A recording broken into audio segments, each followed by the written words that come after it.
Welcome, everybody, or should I say, be well. Be well. Be well. But yes, everybody, Jay's not here at the moment. He's doing a little bit of a nappy change, so he will hopefully be dropping in later. If not, it's going to be me and Sandy. And I see Sandy, thank you very much, has gifted 5 memberships. Now, I'm sure Davyverse always gets them off you. I think you do. Periodically, he's got one. So yes, Crazy Replicant member, Michelle Clark and Jay, like Clisso and Davyverse. So yes, well done everyone who grabbed one there, and thank you very much, Sandy. But yes, it's time to celebrate. Yes, it's a good week for celebration. Can I say happy anniversary to you? You can. Thank you very much. I appreciate that. 25 friggin' years. Oh my word! I still can't believe it. So, yes. Oh, that's good. Yeah. So, but yes, it's good. Abe, still not you. I think you blocked yourself like that because you never get them off Mr. Porkchop's channel either. So I think there's. I have a theory. After you get so many gifties, I think YouTube blocks you off. I just think. Okay. You've been here too long, Abe. I think some others are gonna be. Yeah, I don't know. I could be. YouTube has its own thing going on. Yeah. But yeah. Anyway, Demolition Man. Now this is our first pick of the special genre picks. And it came out, we got 2 in a row. So this was didn't cheat, that came out of action. And I just wanted a little bit of 90s fun, cheese, action. And I did go, it was either going to be Sly of Arnie, had to be in the 90s. And I was just like, you know what? I just fancy a bit of Demolition Man. Why? Just because. That's the reason. That was it. So there's no reason. I just thought, I think we need a bit of fun, just a little bit of fun. And I've still not watched it, and I need to go to get the clip where you actually said you called Wesley Snipes. I did right before when you were debating Sly or Arnie. I said, oh, maybe whatever it is, we'll get some Wesley Snipes. And there we go. We got some Wesley Snipes and a few other actors as well. Surprisingly both good and bad performances, but we'll get into that a little bit later. Yes, but so Demolition Man 93, I think this is. It must be 92, 93. 93. Yeah. So we're going to go again, we're going to do something a little bit different. We're going to go for the numbers first. Now, I must say, like, this is 93, and we'll get to it quickly. The film is first set in 96. And there's riots in the LA. I think because this is a script. This is blatantly a screenplay. Correct, there's no book. You don't have to write. I wonder if it was slightly taken off the first bit because you've got the LA riots was in 91, 92, wasn't it? Yeah, you had that. There was also a nod to what was I gonna not just the LA riots. So something else because you just got a free membership on his other account. We're seeing a minute, Jay. Hey, Jay. The LA riots, and then I know what it is. It kind of made me think about like some other films that just predated it, like Escape from New York. It had that Escape from New York feel to it too, and a couple of other films. But not a book. This was written by Peter Lenkov, Robert Reynaud, and Daniel Waters. And I must say, I have not heard of them before nor after. Nor had I heard of Marco Brambilla. So I'll have to look him up again as well. But I think this was the time in the 90s they had loads of this kind of style action movie. Not, I think they just Yeah. tried director off the lot, give it a go, So what do you do? Run Yeah. around, shoot a lot, yeah. But It was yeah, it's surprised he doesn't. I've not heard. It's very not a common name. You go, oh, it's just blase. You would remember it, but you never know. No, not at all. Hmm. Now, starring, of course, Sylvester Stallone, and I think having watched Rocky so recently, and I watched the documentary and learning a lot about his training, primarily first as a writer and then an actor. It just now I look at him in such a different light, and I really appreciate his performances. But then you got Wesley Snipes, Sandra Bullock, Dennis Leary, Mm. Nigel Hawthorne, who plays Cocteau, Bob Gunton, who we talked about when we saw Trouble with the Curve, and we said, oh, he is in just so many films, and he really is. And then I moved up on the list of all the other actors. I moved good old Bill Cobbs up. Cobbs, the older black gentleman Yeah. who, was yearning for the old days of policing, who appears in so many films. He's in one of my favorites, Night at the Museum. But Oh, he is. Yes. yeah, we'll talk Yeah. about all this here. But I think if you were to look, this is one of those films where if you take a step back, you can clearly see the trained actors versus the Hollywood Yes. actors, because Stallone and Bill Cobbs put in the better performances from an acting perspective. I mean, Bill Cobbs is just effortless. He has such a small role, but he's not overacting. Mm. And we'll get into that a little more later. It was filmed in California and Louisville, Kentucky, interestingly enough.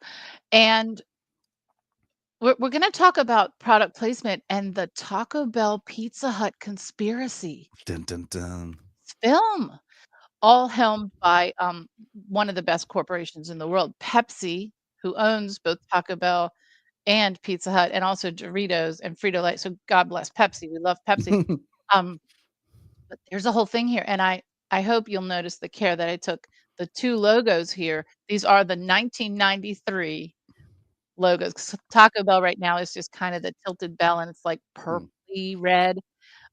These are, I went and found the 1993 Taco Bell and Pizza Hut logos.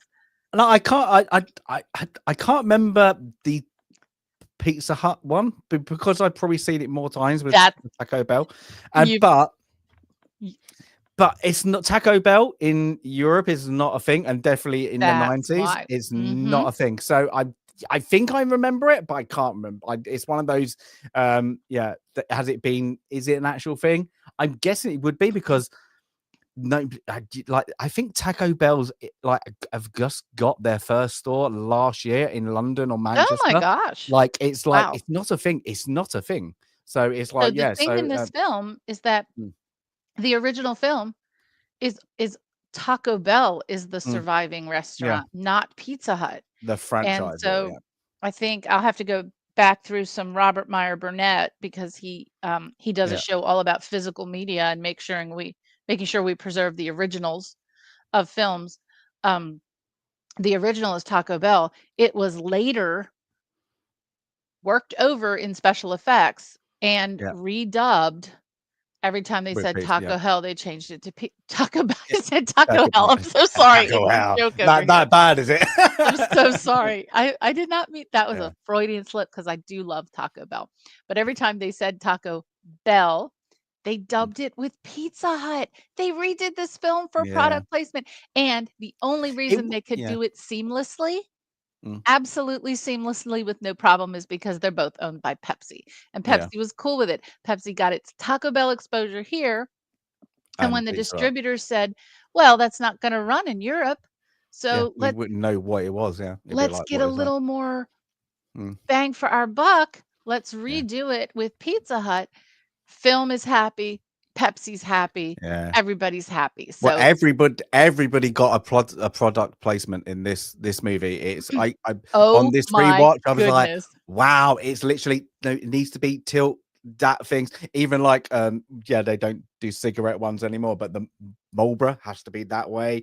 It's literally I think they even mention it, and Oh everybody's yeah. like, and it thinks it's like, yeah, We it's should do a bingo card for like, this but film. in the Sandra Bullock's office as Rolex. well, I was like, wow, literally, Oh, I was like, that. that things, yeah, Rolex as well. But I was like, you went full in to get the money. It was like a Wayne's World, that Wayne's World. It was. Yeah. I think when I saw them hand the watch over to pay for the burger, Mm, and she said, "Ooh, Rolex," and it made me think, how many James Bond films? How many? There are so many films where they not only you see it, but they have to say, mm, "Ooh, Rolex," like literally those words. How many yeah. times are those words Well, I think said in like films? chat will have to look. I know in Pierce Brosnan's one where they switched it up to for a BMW when he does the remote control BMW one, Hmm. they had to pay so much money not to have an English car, like an Aston Martin kind of thing. But yeah, they paid Hmm. so much over the odds, and they go, yes, it's a BMW such and such. Yeah, to make sure. Yeah, it. Let us know exactly what it is and make a model, please. But yeah, they did this quite a lot in this movie. So And brilliant. those little factoids are kind of fun for Yeah. they're kind of fun for me. Mm, But it lends to the film history mm, to be aware that when you're watching a film today, what kinds of things were edited. It's not just the graphic violence that would be edited out. It's not just unfortunate, inappropriate language, slurs, those sort of things. It could be product placement. It could be mm. anything. And I would always be on Mm. the And lookout for what the was that? original. Sorry, there's a movie on here that I watched one version and you two watched another bit of version, and they cut a bit out. And Oh the gosh, UK I version, I can't can't remember what it remember. was. Yeah, but the UK version kept it in, but your American version had it was only like a little one-liner I scene, but you remember. cut it up. Yeah, and it cut the you two had it cut out, but I didn't. And I was like, they were like, I don't remember this, and I was like, oh yeah, because it's got cut out. Oh, Yeah, was but it, I can't Vin remember. Diesel? No. No, it wasn't Pitch Pitch Black, it Black. wasn't Pitch No, it Black. wasn't. It was We'll before have that. to go back and Yeah, look. We'll yeah, have we to have go to back look. Yeah, and mm, do a film club retrospective when we hit number yeah, 40, when number 50, because this is film number 40. mm, So when we hit 50, we need a retrospective. yes. So let's talk about the box office. You mentioned this was 1993, and no film was going to do well in 1993 because Jurassic Park. When you talk about, of course, for that year and at that moment, it was the highest grossing film of all time for that moment. It to this day stands as the film that had the largest distance between it and number two. So, Mm, because Jurassic Park in 1993 grossed, let me turn to my page, $357 million back then. We have yeah. to adjust that for inflation today, and it's over a billion. Um, the next film was less than half of that number. So Mm, it is the greatest distance. So the next film was The Fugitive at 176. So mm, just slightly below half the box office of Jurassic Park. This film was number 18 for the year. It had now, interestingly enough, this is one that there are arguments about the budget, and it all comes down to what certain stars were paid because different reports report different amounts for Stallone and Snipes. But it's all the reports say between 40 and 77 million. I went with 60 million for the budget. And it made a little money. It slightly more than doubled mm. its budget. Um, and I had no idea there was so much online chatter about a sequel. And we'll talk about it when we talk about the film. I think a sequel might be interesting. I I Yeah, they could do it just be in the future, like futuristic. I'm guessing. Yeah, Yeah, they're just but there's nothing humans in have got. development at this point in Mm, time, although there had been rumors that something was in development, but uh, not yet. Now, when you harken back to 1993, so as I mentioned, Jurassic Park, The Fugitive, The Firm, Sleepless in Seattle, Mrs. Doubtfire. There's besides Jurassic Park, there's nothing here that I'm interested in. I see, can't. I've watched them, but I probably saw like I was 13, so I would have gone seen Jurassic Yeah. Park 3 or 4 times. But you know, family, mates, you know, and like that, because it literally blew up, didn't it? Jurassic Park blew up everything. It was like, what is this? They've made dinosaurs come to life. Yeah. Because nobody could work out. But yeah, the rest, yeah, I don't think, yeah, once this I come mean, out, all the hype just went to Jurassic Park. so the The two three, that I know I I like saw, the Fugitive. I like the Fugitive. Like I like them. the two that I know I saw in the theater was obviously Jurassic Park multiple times, and then Aladdin, because my sister is Oh, I would younger. have done. Yes, I would have. So yeah, I would have seen Aladdin if that was out in '93. Yeah. Yeah, it was number 8, and I Mm. have a younger sister. I was a little too old for Mm. Aladdin, but I have a younger sister, so we would have gone as a family, because Mm. my sister would have been, I don't know, 10, and so Yeah. and that was her thing, that was in her wheelhouse. So And before he's not even. I'm going to say it. Jay wasn't even born yet. he wasn't even born yet in 1993. Probably. Yeah. But Jay gets to watch Jurassic Park with little Nerd Takes Junior, which is just Yes. something awesome to look I'm just waiting. forward I just to. think, yeah, the boy is just a little bit too young. I'm like, oh, just need like a year. I'm going just one more Just year. And you can one watch or it. 2 scenes that, Yeah. yeah, but soon-ish, soon. Yeah. Oh, Gotta get Abe him that. has he wishes he still has his original Jurassic Park poster. I know I have the, Ooh. my CD, my original, CD with the soundtrack, because it's one of my favorite all-time Just soundtracks. because I always have it handy. Nice, nice, and my books are right in front of me on my rearranged bookshelf. It's my shelf. I had a classic collapse, which happens when, you're taking out books and the shelf above it has been propped up by those books for so long, it just but it was a good chance to fix up. So should we start? Should we just Yeah, kind of yes, start go to on. jump into the film? Yes, yeah. So, God, and then I'll just go This was for. your choice. It was. It was. So that I don't remember Snipes being that big to be headliner. What did he do before? Like probably I can't like what the basketball one, White Man Can't Jump. Was he in White that? Men Yeah, it was, Can't wasn't he? Jump. Yeah, Jump. Was that before this? Would he Let me been go through. I think there were a few others before this. Hang like on, he let me. did like a gangster one, didn't he? But I don't remember him being this big to be on like on head like on the poster. Like I know he's a So baddie, but like Major League was before this, right? But you wouldn't okay. you wouldn't call that an action film, right? No, So but Major League he was wasn't the main 1989. star in it, though, was he? He was like Mm-mm. you would say the other two are like Right. So the Ja big one for me, I think before this was New Jack City. yeah, that's the one I was And thinking of. Yeah. here, then he had a string of uh Spike Lee movies, or shall we say Okay. Spike Lee joints, with Jungle Fever, and then White Man Can't Jump. Mo Better Blues was before New Jack City, Mm, and then he's just in, just in a rush of these films. Money Train came after yeah. Okay. Demolition Man, um, Murder at 1600. I mean, it seemed like every year there was another Wesley Mm, Snipes. Then Blade, yeah. 98. So he had one a 98 year. was Blade, was it? Wow. Blade was 98. Yeah. Mhm. Yeah. And do you know what he forgot? To pay his taxes.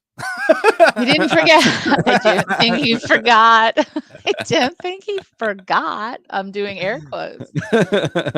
So, Well, I was in law school in okay. 1998, and, I can't remember if it was him or another well-known actor, but, and then, so yeah, being someone who I was actually studying tax law. Mm. So that whole situation, I've studied it in depth. The other, what's the other one? The, Shakira most recently, Oh right? yeah. So, mhm.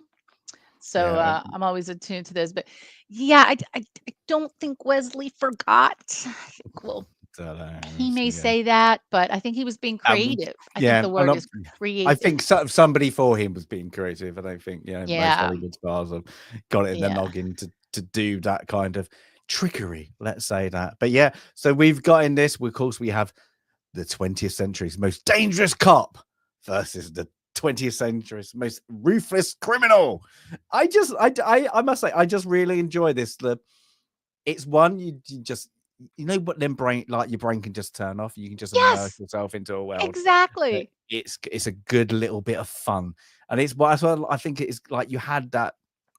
I've said it before. The 90s seemed to do, like the 80s had a good bit of cheese, but the 90s seemed to have got some good just action movies. Like you had Steven Seagal in a good one. So like, Oh my Under gosh. Siege. In It's any still it's one. good. Yeah. Ooh, So Under Siege. I have a love-hate with Under yeah, Siege. yeah, but that's it. You go, oh, I like it, but I don't like it. It helps there. But yeah, so as we said, it starts off in modern day. Is it LA? I don't know. 1996. Now this is Not very different from right now, I'm sure. no. I think this is going to be like, if you actually think about it in the terms of what is happening probably in California, this movie kind of clicks a bit of It that's a bit strange. does. It Yeah. also clicks, we talked about it in Time Machine. We talked Mm, about it a little bit in, when we talk about dystopian future and what humans have forgotten about, like, being primitive, like, we think that not having to do certain things makes us civilized, but then when you forget those basic things, it's not civilized, it's boring. It's absolutely mm, boring, and this film checked all those boxes. yeah. So we start off in the movie, of course. LA's gone to hell, really, isn't it? So it's, but that's what you're right in a way. It does feel like, Escape to New York or Escape to LA, I suppose you want to call it. Like they've shut everything off like that, because even when Phoenix says later, like the police knew not to come down, the post office, except for the blooming bus drivers, so it looks like the criminal gang element has taken full control of the city. Everything's on fire. Was it then, of course, we get the helicopter coming in with John Spartan. What's her name? If you're going to be called something, you're going to be called John Spartan. That's what I say, like Phoenix and Spartan. You can't really be Well, like, we're they've gonna got talk good about surnames. all the names in this Yeah. film, all the Yeah, character corny. names.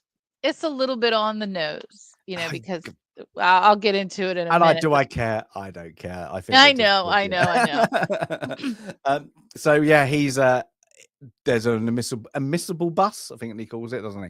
That's been Municipal. Hmm. municipal bus. So he goes in, he does, he's free fall out of the helicopter because that stunt wise, That's what we do. why not? Yeah, that's That's what we what we do. do. Yeah, that's it. So, and of course, he's there to hunt down the villain. What's that? Just popping in to say Stasis is wrong. Correct. This is correct. This movie is a solid 8.5 out of 10, and they should make more action movies like this. 100% that. Also, Sandra Bullock helped me through. I'm happy for you, Highlander. I'm so happy. I should Hey, vet Highlander. before we read.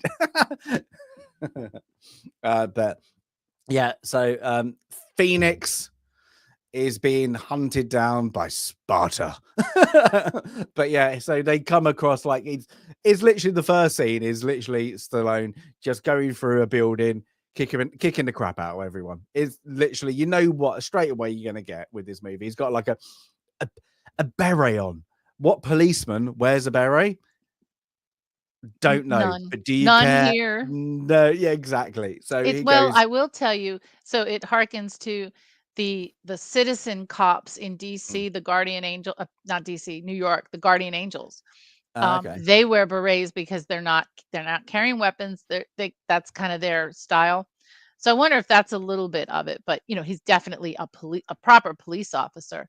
Yeah. But yeah, that's a Guardian Angels beret. Okay. But yeah, so in this, yeah, he's fully going out. Of course, we get some product placement with cigarettes by like Phoenix, Simon Phoenix, and then he's kind of he's just they know each other, and he's like, "Where's the passengers?" He's been after him for ages, and it's just a bit of a corny back and forth. Like we get the oil spill of like because just in case this might help me. Like that, and then we kind of get the glimpses as well of like the barrels of C4 everywhere. There's C4 just everywhere in a there's building C4, of C4, some C4. sort. Why? Yeah. We don't know. No, don't know.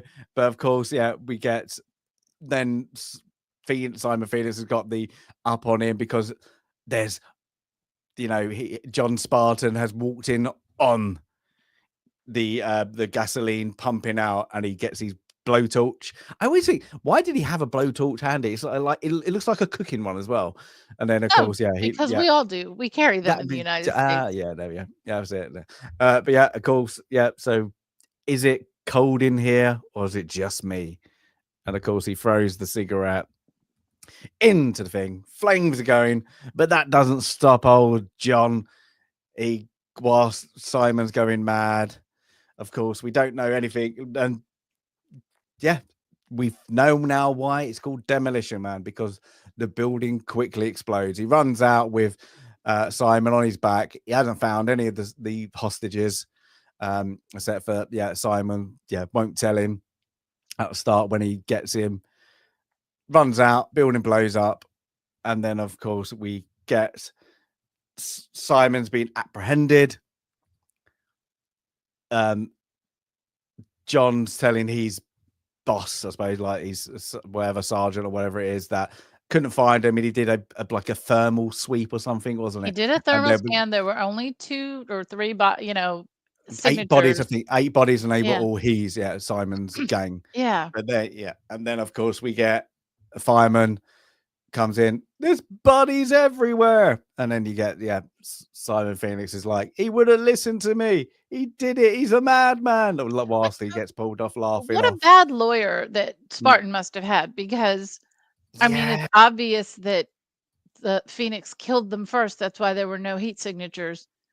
But oh well, nobody believed that. And apparently, I guess the other problem is this isn't the first time that John Spartan has destroyed an entire building or even a city block. They said he destroyed an entire shopping center, quote, just to save a little girl whose ransom was only $25,000. I love that scene though, because the reporter says, F "Why you, would you lady?" Great. But I like this because this is like, it's so quick. Even with the credits, it's like this is like the first 4 minutes of the movie. Yeah. You've had a lot happening. It's like bang, and then of course we get the credits. And now they did this clever. Sandy, you get now another. I think 2 in a row. A naked this man. Is like 3 in a row. No, this is like, and you guys have picked these films, so I don't know. Except for Train Spotting, I picked, but we had quite a few in a row. Yeah, Tigerland, Train Spotting, and this. Yeah, there we go. So he gets obviously been arrested. He's been frog marched kind of in into a facility. What is the facility? We don't really know yet, because it's got things until he gets there. He's getting written by Waylian Smithers. Is this Smithers, isn't it? Waylian? Oh, it Smithers? does definitely look like Smithers. Yeah, and it does. And he's the acting of the cryo thing. I always think this is great because you think this was released in 93, and they didn't make, let's make it 10 years in the future. They made it 96. I don't know why they didn't just put it way into the future, because this technology, there's rumors that people use it, or there are the rich and powerful that kind of get a unknown cancer and then put themselves in a cryo thing that probably doesn't work. But this technology is not there like that. No, it is. It does feel like it's only like a few years. It's not. It's not that far in the future. So that was a little. That was a little strange. What is this guy do? Yeah, and the fact that his name is Smithers, and the Simpsons existed back then. So I just think it's funny. Yeah, but he gets done he's going to serve 70 years, isn't it? For 80, it's like 80 involuntary manslaughter. Yeah, manslaughter. So he's doing 70 years. Yeah, today they get a week. So he gets put things with so he's going to now get cryoed, I suppose, like that. So we see that he's gurgling. It's quite a lot of things, like he's he gets worried. I do like he's acting in this kind of, he's like, I do too. Pumping up with like that water, and he's like that. And of course then the blue comes down and frozen. And then of course we just get this is quite clever because I think the director did it well by going, let's just have the credits, like the opening credits, just over this first bit. Mhm. One, it hides Sylvester Stallone's parts, but it also just Yes. quickly gets the transition like to the next bit. It moves the film really quickly. This film is Yeah. hour and 54 minutes. Mm. It did not feel like that. It felt fast, even faster Yeah. than that. Yes, because but it's a fast pace. There's bits in it Lots are going really on fast. in this film. Yeah. So we're now in 2032. 7 years away, people. I 7 know, it's years not that away. When it's that like, far I was away. like, when my girlfriend said it, she was like, "That's 7 years." I was like, "Oh," I went, "That's going to be a Back to the Future moment, isn't it?" People go, "Oh," so yeah. So we're waiting for all this peace and harmony in LA very soon. So we kind of get like again, we're just going through the cryo prison, and we see Stallone again, and of course we get I forgot Sandra Bullock. I actually missed the picture out. Sandra Bullock calls up to the Huxley. warden. Her Huxley. last name is Huxley, which is the it's so on the nose because Aldous Huxley's book, Brave New World, this kind of dystopian. This is where I'm like, oh, come on. Like, do you have to name her Huxley? Like, we all get that this is, kind of informed by Aldous Huxley, but whatever. But Yeah, this so is Huxley. Every Monday, in this beautiful, peaceful place, I need to have my check of the prison population. And then, of course, he's just like, now he's the warden, and he's that just blases it off. And I was like, yeah, okay. They probably have this conversation every Monday, and they always say the same thing. But yeah, it's showing. And that's not the same actor. What there? It's a different actor. Even even though I thought they just aged up. Oh, here he is. There's Jay. Hello. Hey, Jay. Hello. All clean, all done, all dusted. Yeah, everything's good. He wasn't a demolition boy, was he? Taking over duty. Demolition boy. Here we go, demolition boy.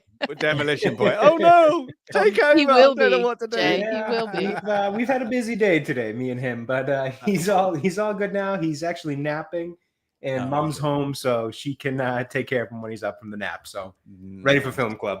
Awesome. There we go. So we're only around about 8 minutes into the movie. Yeah, perfect.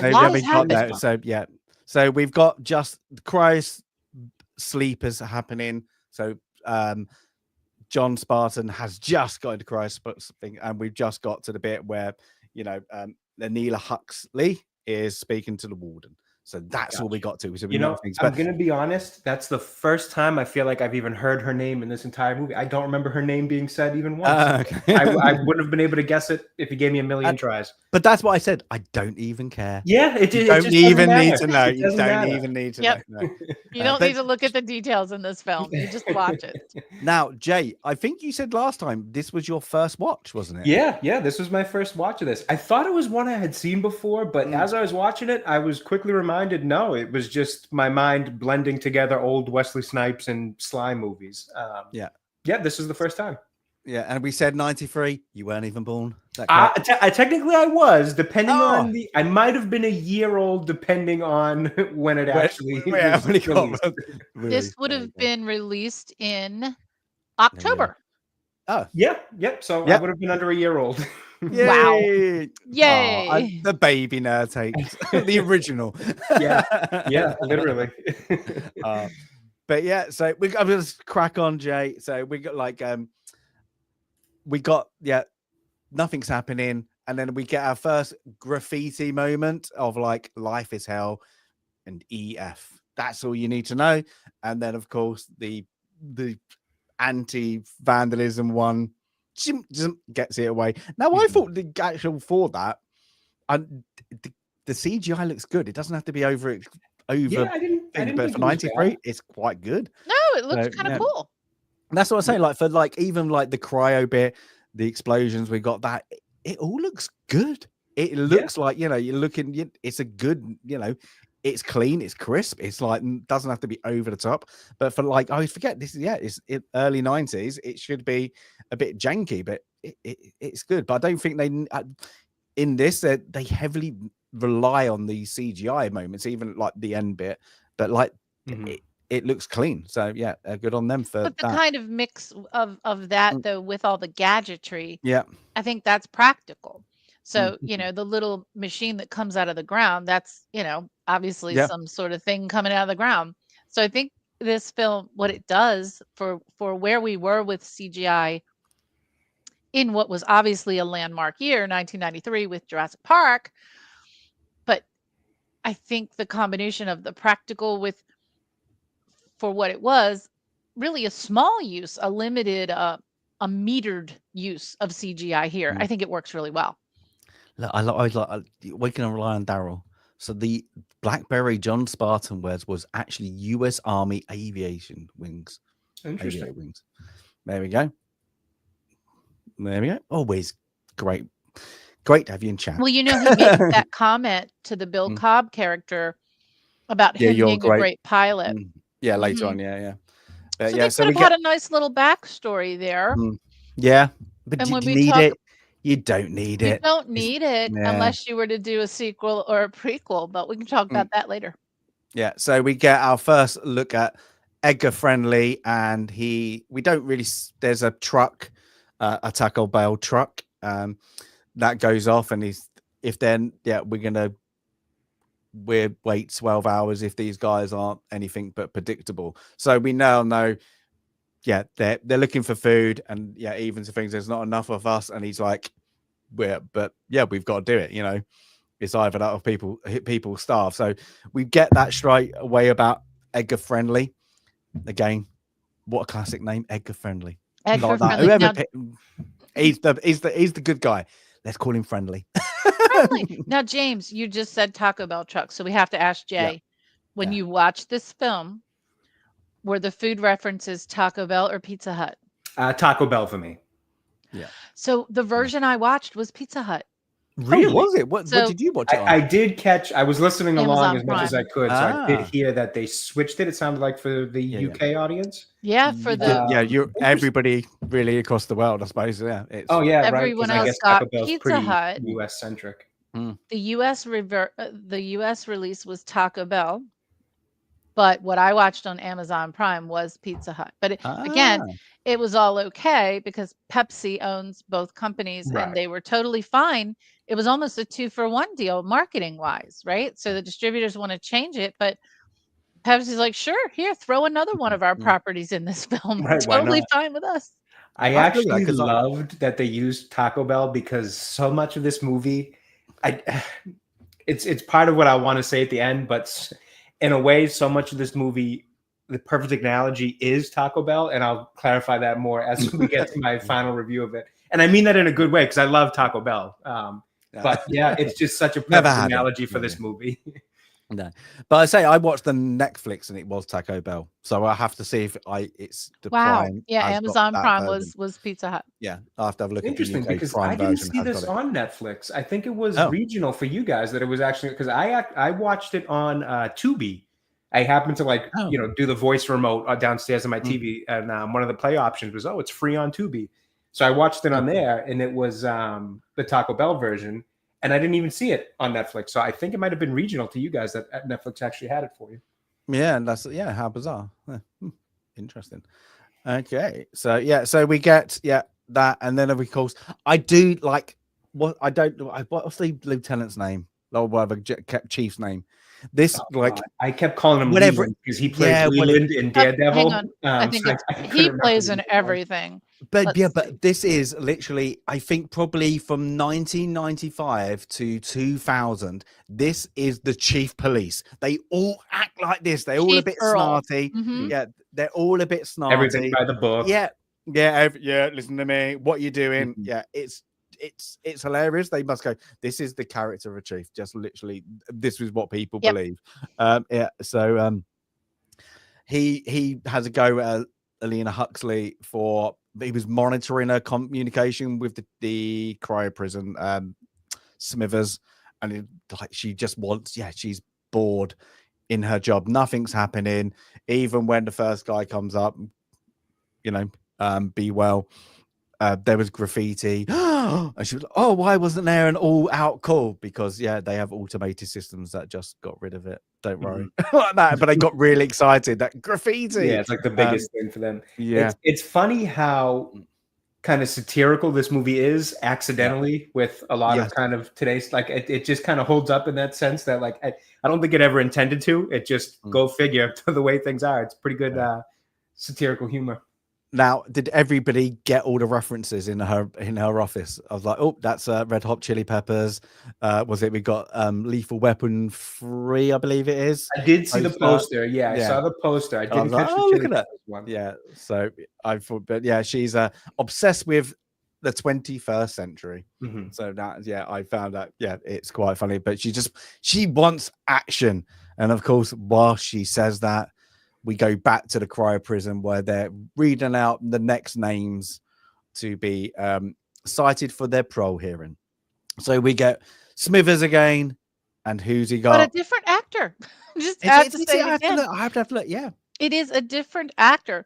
So that and I didn't look up. Maybe he looks like an aged up version of the first one, but maybe the first one wasn't available, or maybe sadly passed away. But the first one was played by actor Mark Coulson, who's another one of those in a lot of stuff actors, and this gentleman is Andre Gregory, but they look an awful lot alike. I wouldn't have noticed the difference. Yeah. So so Simon Phoenix is here, and starts telling him, your the parole system's been abandoned. They don't do that anymore.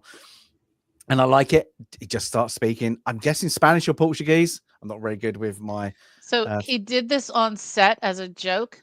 He started saying his lines in Spanish as a joke when filming. And they decided, no, that's kind of funny. Leave it in. Yeah, just repeat it back to him in Spanish. Yeah. So, I like this scene. Yeah, I think it's good. And then, it's... go on then. You got any last words? You two? Any? No?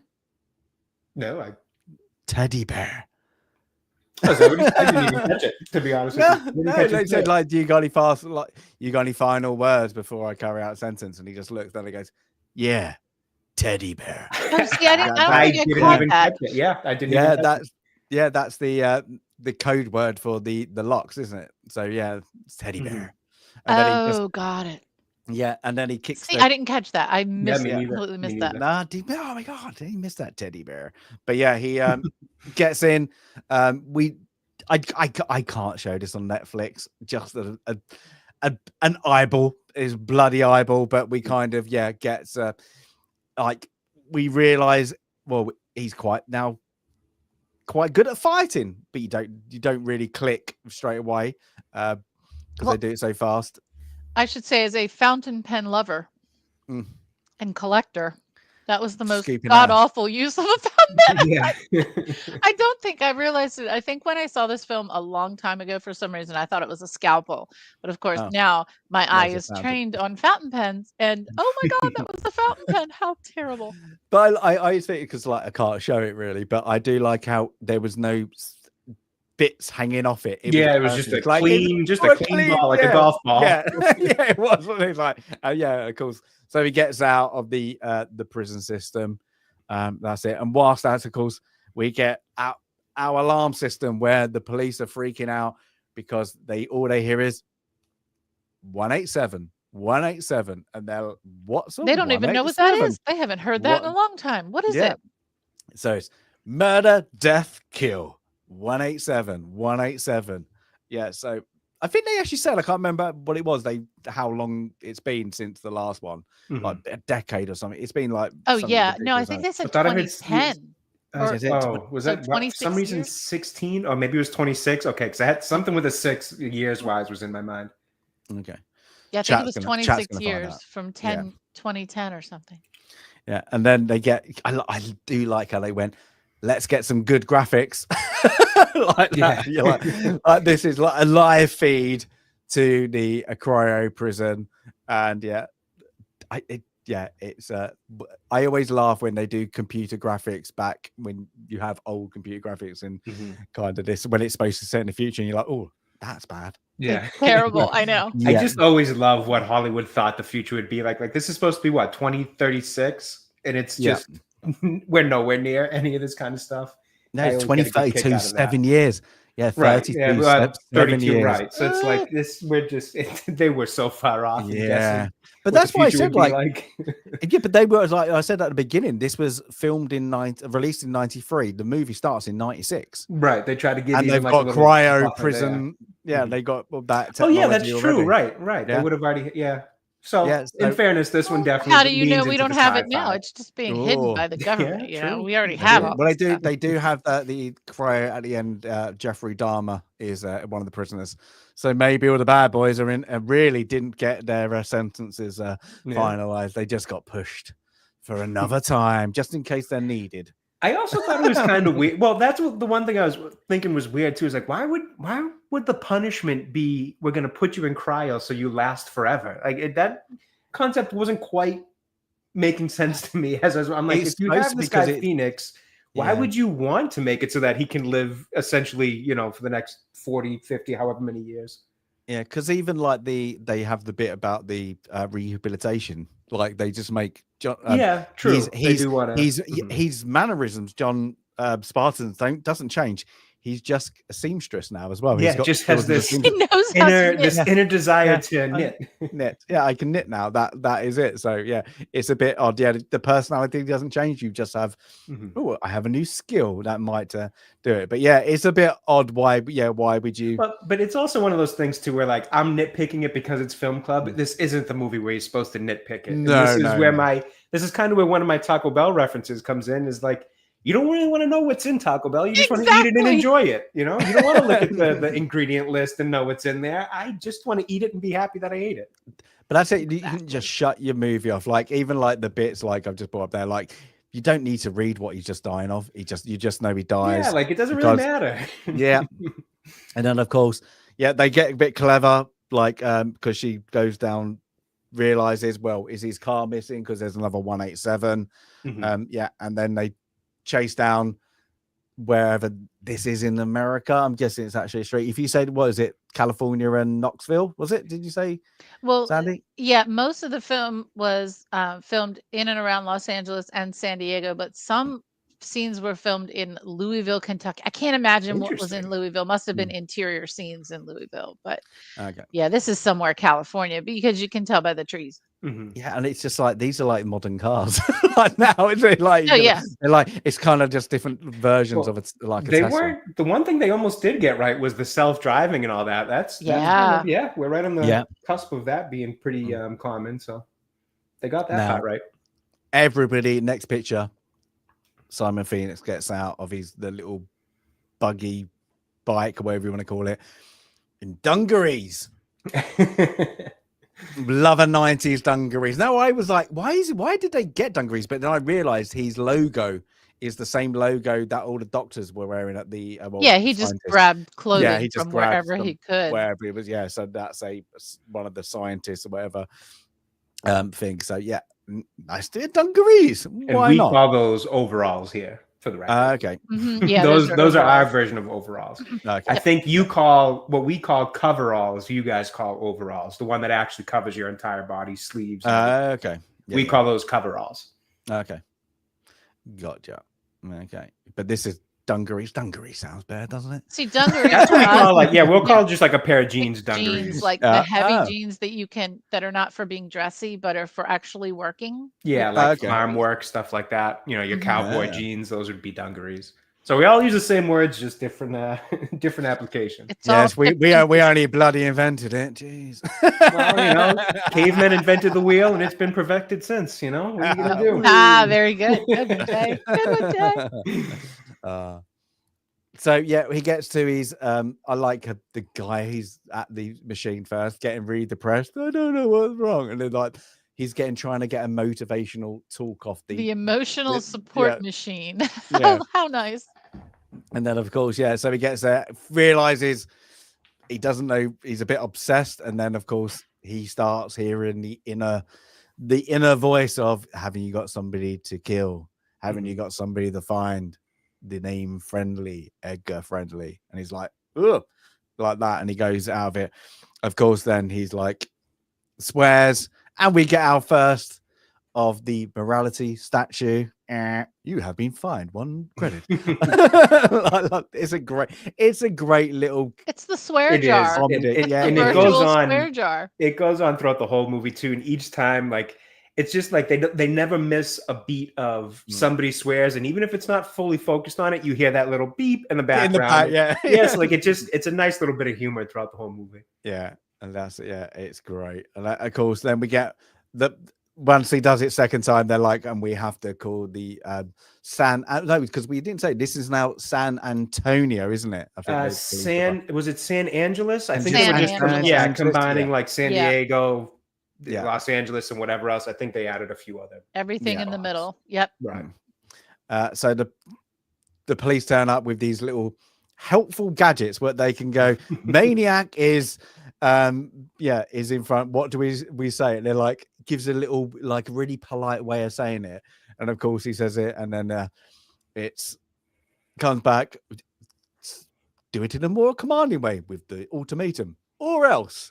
And it's and then again, it's just, we get into a nice little fight scene, back to the police, and of course they're watching it on the Rob Schneider cameo. I wasn't expecting that.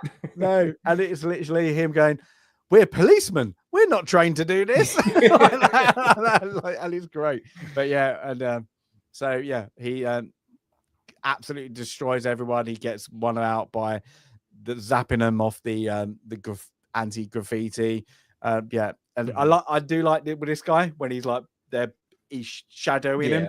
And he's like, bang. Oh, what do I do? Oh, fists. Okay. It's like he's remembering how to fight, because then he does throw a decent punch. Yeah. But for that just brief second, you're seeing him try to remember, wait, okay, punch.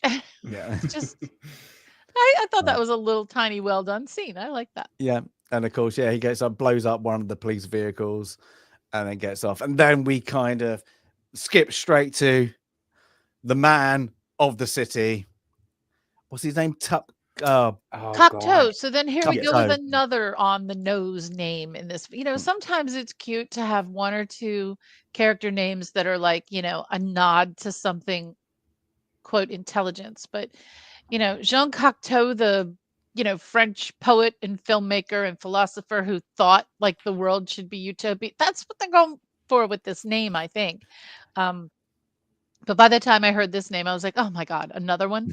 Because Huxley is Aldous Huxley, and this is Cocteau. I was like, okay. Yeah. But it's a bit of cheese, but it fits in with the overall. You just don't think about it too much. I think that's what we need to do, is just not think about it too much. So he's telling, I'm guessing, other, I don't know, I'm going to call it like councilmen or whatever you're going to call it, senators, like they're being plagued by the scraps, as he calls them, the subterranean villainy that are hooligans that are like that are in their way to fulfill their dream. But he kind of quickly tells them things are in hands to sort it out. Until his little like a helper, I don't know what you're gonna like, a reception, I don't know what you call number 2. He's I'm guessing he was supposed to be a more of a comedic overtone to the movie, but they just don't give it to him. He would have been just off of being that similar kind of comedic portion of Beetlejuice too, because he was Lydia Dietz's mother. I can't think of her name at the moment, but he was the kind of like, interior designer that goes there and all that. Yeah. He's this kind of comedic relief. Othello, I think, might have been his name in that movie. Or Othello, something like that. So that would have been what, 89-ish, 88. So it would have been a little bit before this. Yeah. I think he was kind of in those comedic roles, but it doesn't feel like they used him the way they could have. It's it's like the evil genius has their little helper. Yeah, their little personal assistant type of little deal. minion. Yeah, I mean, even in, I don't know why this made me think of the television series Entourage. and Ari Gold had his little, I can't remember the guy's name, but had his little helper too. So Oh, right. Yep. I forget who that was. Mm. But yeah, they all, evil genius and, the helper who is flamboyant and eccentric in an interesting way. Yeah. But yeah, Wearing flip-flops with socks, by the way. Flip-flops with socks. That's what everybody does when they're in their 40s. It's fine. See, I can let slide sandals, like the slide sandals your whole foot goes into with socks, slide, no pun intended. I can let that slide. Yeah. But the thong sandals, that when it goes between your toes with the socks, that makes me uncomfortable. I don't like Ouch! It hurts. No. Yeah, I don't like it. Unless you're around the house and nobody can see you, that's fine. Yeah, fair enough. Yeah. But yeah, so we kind of get now from who took him out, and this is where me and Sandy have already said this bit, was when they're giving there was one man who took him out after years of trying to track him down, and he was the Demolition Man. John Spartan. And this bit, I brought this up, I think we've already said it. Why did you blow up is it a billion, or was it like a multi-million dollar mall complex when the bounty on the child was only 25,000 and the child says, yeah, F you, lady. I got a good laugh out of that one. Yeah, it's like that. But he's just like, yep. And he's just like, what she said. Like that. But yeah, they go through his kind of things. But yeah, this is where Leila Huxley is like, well, I always forget the guy who was the pilot. We need an old-fashioned cop to Bill fight. Cobb is the actor. I can't remember what he's black. Yeah. Hang on, go back to that. But he played. I don't think they say his name that often, do they? No. Probably once. No, they don't say a lot of names. Zachary. His name is Zachary. I don't think they even say it. No. But yeah, so we get Sandy's little again naked Sylvester I'm telling Stallone. you guys keep picking these films. I was gonna say I haven't picked any of these. This has been Stacey's picks, and there's a lot of male butts. Jay's making this really clear. This is a film club observation. We did get our 90s boobs. They had to throw in why with the phone call. 80s and 90s so films. we did get boobs. Yeah, so that's it. So he gets forward out of the system. With another great 90s graphics going across, and he's passed that, like, kind of asleep. Now he's kind of like they tell him why he's there, but this is where Alina kind of tells him, your wife, he first, where's my wife, she's dead, she the big one of the big one happened. Yeah, and I'm guessing everybody, you're in California, it's going to be an earthquake, is it? It's got to be referring to that. Yeah, and they refer it to the big, like the one that is coming someday. They they're waiting for the big one, so that's what they even use today. Yeah, so so he gets things again on this one. He actually asks for a Marlboro, doesn't he? He's like, can I have a Marlboro? And he's like, yes, I'll go and get one for you. What's the Marlboro? Exactly but this is where they actually tell him as well, don't they, that everything is outlawed, bad, like red meat, anything, it's bad for you, therefore it's illegal. Yeah, it's what even like, was it a non-educational toys is that can't happen. Abortion is illegal, but of course, even having kids, you need to have a license that is now set in, a steroid, can't say the word, a science lab and all that. Yeah, so it's all controlled. Every bit of life is controlled. So they quickly go that he's going into Utopia society of the police now. So now he's suited and booted, ready to go. And this is where he goes over, and this is a great one of the chats of what does it do. So he comes out, what we don't know, he's coming out the toilet, and he explains I don't want to make any feel embarrassed, but you've run out of toilet paper. Where the toilet paper is, there's 3 little shells. And they all laugh at him because he doesn't know what the 3 seashells means. Yeah. And then of course he has a swear moment, and he breaks the morality act, and he gets loads of paper, and I'll be back. And I love this bit, and I think it's great because there's so many things. What does, and I put it in like that, what does chat the free seashells do? How do you work them? Because you do get a picture later. But what would that, guys? What's your The observation? only thing I could possibly think of is a bit of a scoop and then fling kind of method. That's the only thing my mind could make up with seashells. Kind of Still scoop not it and then clean, fling it though. into the toilet. It's still not clean. Yeah, I couldn't really How do you make sense of it. I'm just seeing how you maneuver yourself from a scoop. Yeah, Was it a scoop and clean? What's the third yeah. one then? That's two moves. So what's the first one? I've got nothing else. I don't know how else you would use shells for that for that process. Oh, chat. Is it a scoop? What? Maybe scoop, squirt, clean? I think maybe I don't want to know. Scoop, fling, and hope they have a bidet. I don't know. I'm not sure. Yeah, but they're literally, I'll go up to the picture later when he gets there. They are literally tiny seashells. But apparently this was the director.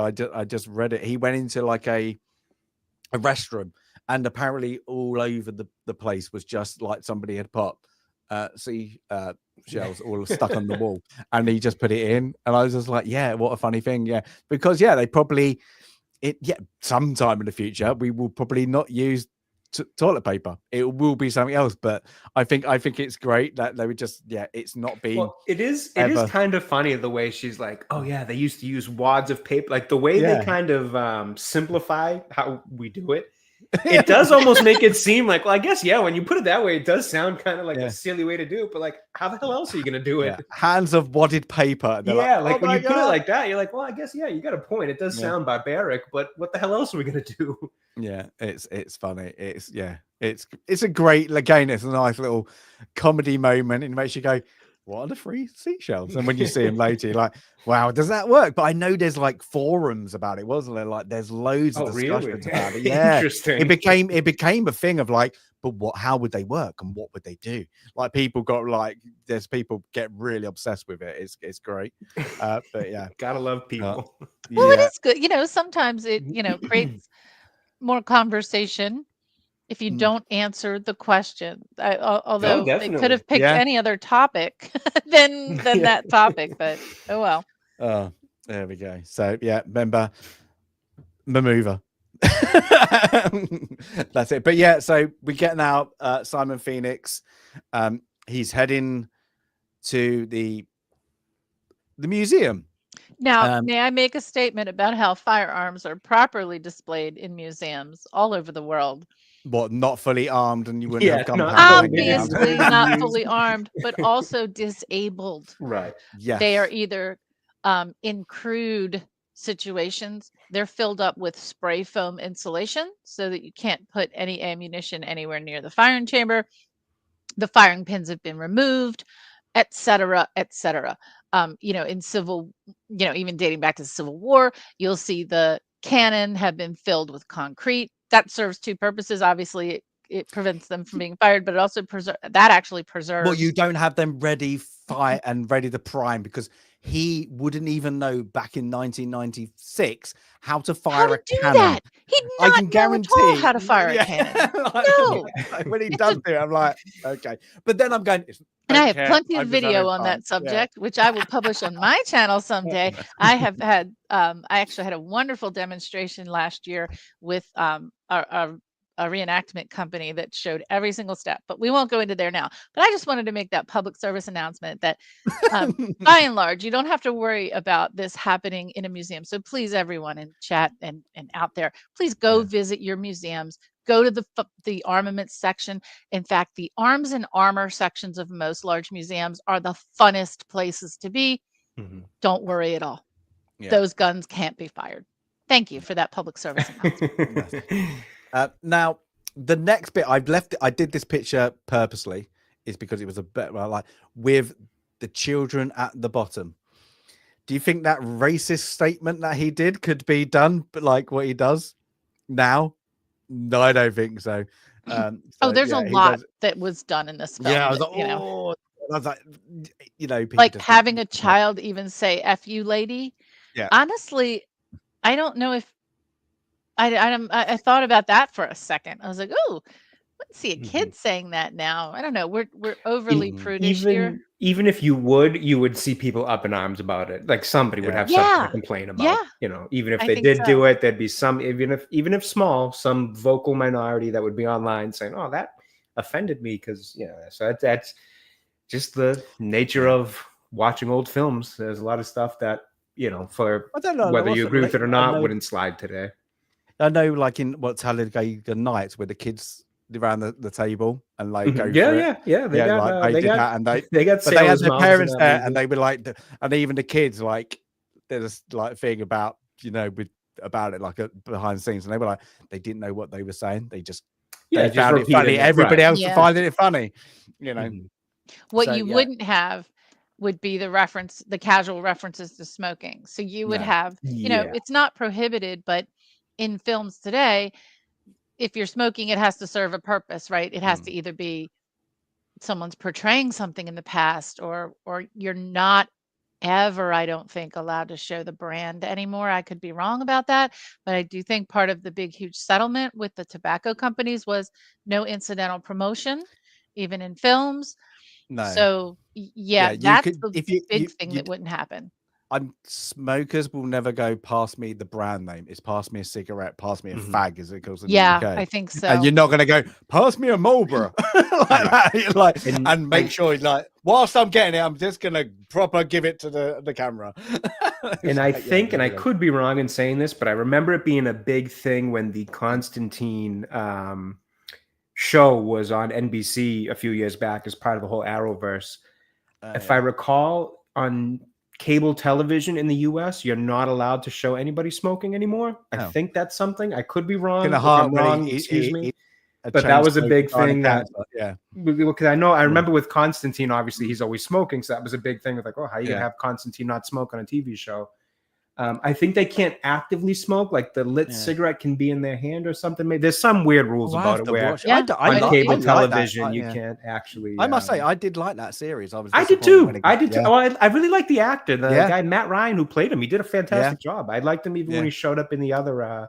But I have to look at now if he was smoking in it. I think he might have held lit cigarettes that were like the cigarettes themselves had smoke coming off of them. But you'd catch him like throwing one out and stomping it out on the ground to start a scene or something. But I don't believe you ever actually saw him smoke, because I could be totally wrong, but I do think that was a change that was made somewhere in the past few years where you can't actually smoke on cable television. No. But yeah, that was a good show. That was one of those, like, it was probably one of the better shows of that whole Arrowverse thing. It just didn't, and it was going somewhere. You're like, oh, this could go somewhere, and it was just like, oh, dead. But that's it. But yeah, so we got, like, of course, we get the car scene, and I like this. I just had to put it up there because they're playing some songs. Like they're popular. Like, again, it's just, what would people listen to in the future? And I don't mind this future. I love a good jingle. I can't do the jingles. God, Sandy, I love you guys must jingle. have. Now, I'm sure you've heard it, Sandy. I'm curious if it's over in the UK at all, because I don't know if it's an international brand. But the Cars for Kids commercials, you must have heard that one, Sandy, right? Yeah, exactly. That song has been haunting radio airwaves for like 20 years here in the US. It's a nice thing. It's a donation thing, where you like donate your cars, like old cars or something. You do get annoying, something for kids, but I don't know. Oh my God, it's painfully annoying. It is painful. But like, the only one I can think of is there's a lotto one, the Post Go lottery that we have over here, and it's like, someone's knocking on your door, and it's like really, every time it comes on, you're like, oh, it's really annoying. But we don't have real jingle like commercials like they're not as much, I feel like, as they used to be. Fun. Now they're kind of like little like taglines at the end of commercials where it's like a little melody. It's not as like the Jolly Green Giant. Yeah, you had the good one. We Green Giant. Well, Jay, I'm going to set you off now because in addition to the Cars for Kids, I'll bet you've heard O'Reilly's Auto Parts. Yep. Now they're kind of more like that, like short little taglines at the end of commercials than they were like the whole big jingle song. But yeah, O'Reilly's Auto Parts. There's God, yeah, I could go on for dick. I listen to sports radio all the time over here. Liberty, There's just a ton liberty. of them. But the Well, Cars for Kids was one of the can I- worst ones. It Can was I just so funny? annoying and It's on all funny the time. how this movie, we've already said, has product placement on there, and we're giving free product Yeah. placement. Like advertisement away. O'Reilly's on Fair it. enough. I'm going to phone him up, give me the number. I said, by the way, can we get some sponsorship? I'll make you two do the jingle every. Put in your description. You did not receive compensation. Yeah, Right. What was Paid it? We're not product affiliated. Yeah, we're not affiliated with O'Reilly's Yet. Auto Parts. Yeah, you might get them. Yeah. Nice. Hey, you never sponsor. know. Looking This at could, be you. the, this could be the episode. Yeah, it could be. So they do the greatest, like MOT changes, oil changes. Oh God. Oh, God. But I must say, I do like the jingles. I think it's a good way of, again, showing that music's kind of dead and how this is the AOK one. And this is the most popular radio station. And yeah, it's like, and they start singing it and he's like, oh, put me back in the fridge. I think this is making fun of? Mhm. I think this is making fun of 80s music, because I think in the 90s and the 2000s, even today, some of my close relatives, all they listen to are those 80s stations. And I hate 80s. There are some good songs, but I don't do the retro 80s stuff. I think this is, maybe it's too close, but when you have a radio station today that plays nothing but 80s, that's just as bad as a station with all jingles. And I would choose the jingle station over the 80s station. That's just me. So I took this as something, and I may have been putting way too much of an artistic view on this movie because I could be totally off here. But I kind of took this in the sense of, in this, as they see it, utopia where nothing ever goes wrong and all these people live this sheltered, bubble life, that music just isn't really around anymore, because I think the best music comes from people's life experience, the same way, telling stories and things do. So I kind of assume that, life's just gotten so just bland and nothing really, happens to these people, that music as an art form has died away because there's no personal life experience or struggle behind anybody who's making any kind of songs or things like that. Now, that could have been me totally making like an artistic view on this that did not exist, and maybe it was just a joke for jingles. But I kind of thought maybe it might have been something like that. It probably is, because it's probably been banned, like the first one. Or that too, right? Been banned. First of all, death metal is going to be banned. Right. Like that level, hip hop will be banned. Like they will go rock and roll's banned. What would, in this kind of society, what Elvis really would be even banned. be He allowed? jiggled his hips. Yeah, that's it. Sorry, that's it. Yeah, like you look at it through time, they've always tried to ban, or every decade. There's always a new version of the devil's music, as they used to call it. Well, he probably was. I bet Elvis in the 50s, because of the way he was and that, and he came from, of course, gospel as well. And that probably got banned. And what in the 90s, probably Marilyn Manson Judas was a Priest. big one. Oh, You had the Judas Priest. Well, you would have had the heavy metal trial. in the 80s, your Ozzy and all that, and everybody thinking it's the devil's music and all that kind of stuff. You would have Megadeth. I bet you when them Metallica with Kill 'Em All album. I'm guessing people Kill 'Em All. Yeah, Motley Crue's not really going to exist in this society. Shout at the devil. Yeah, that's it. So I kind of took it as something like that, but it could have also just been a joke for jingles. I don't know. Right? Take it easy. Jay, you've said that now twice, and I'm seeing a game show. Joke for jingles. Oh, really? Joke.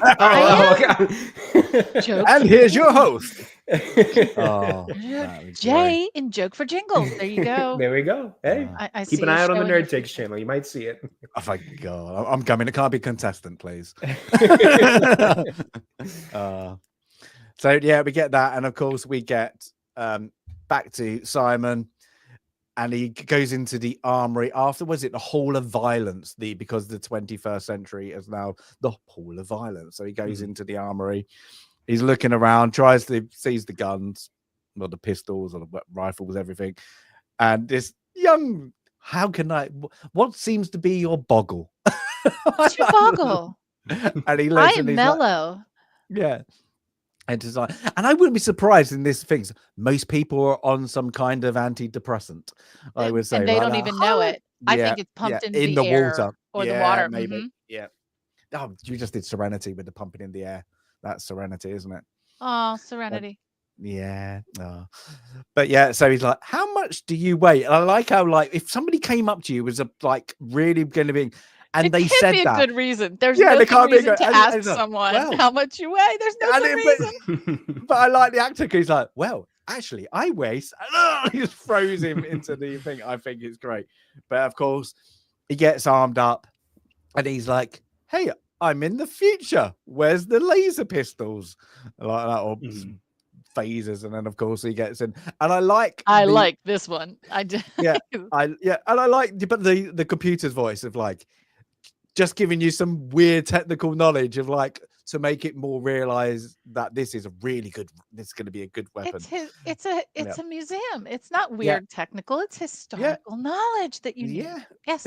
And I like it. I did know, like, because it's just info. Like that's where you get your info from. But yeah, so they're all turning up, and what do the police have? Well, a glow stick, isn't it? A glow stick. Yes, like something like that. And it's useless. Like, and useless. And he's like, does it work? Dying. Yeah, it works. So, of course, and again, it's just the movie. It just goes straight in. Of course, we get John goes in after to open up the security lock. And then, of course, Simon Phoenix, as you would do, as we've just said, fires a cannon. A cannon. As you do, there's powder, there's a wick. It's clean. Yes, everything is there to fire this cannon. Right. Yeah, and like, and even something to light it as well. And ignition. Yes, thank you very much. Yeah, so he's pounded it and got it in. I was just like, that's funny, but I just like, why would it? Yeah, okay. And then you got no, by the way, the recoil, regardless of how that gun is stationed right now, the recoil would have sent the cannon 15 feet backward. So it would no longer be right next to him. Sorry, chat. I know a little bit about artillery.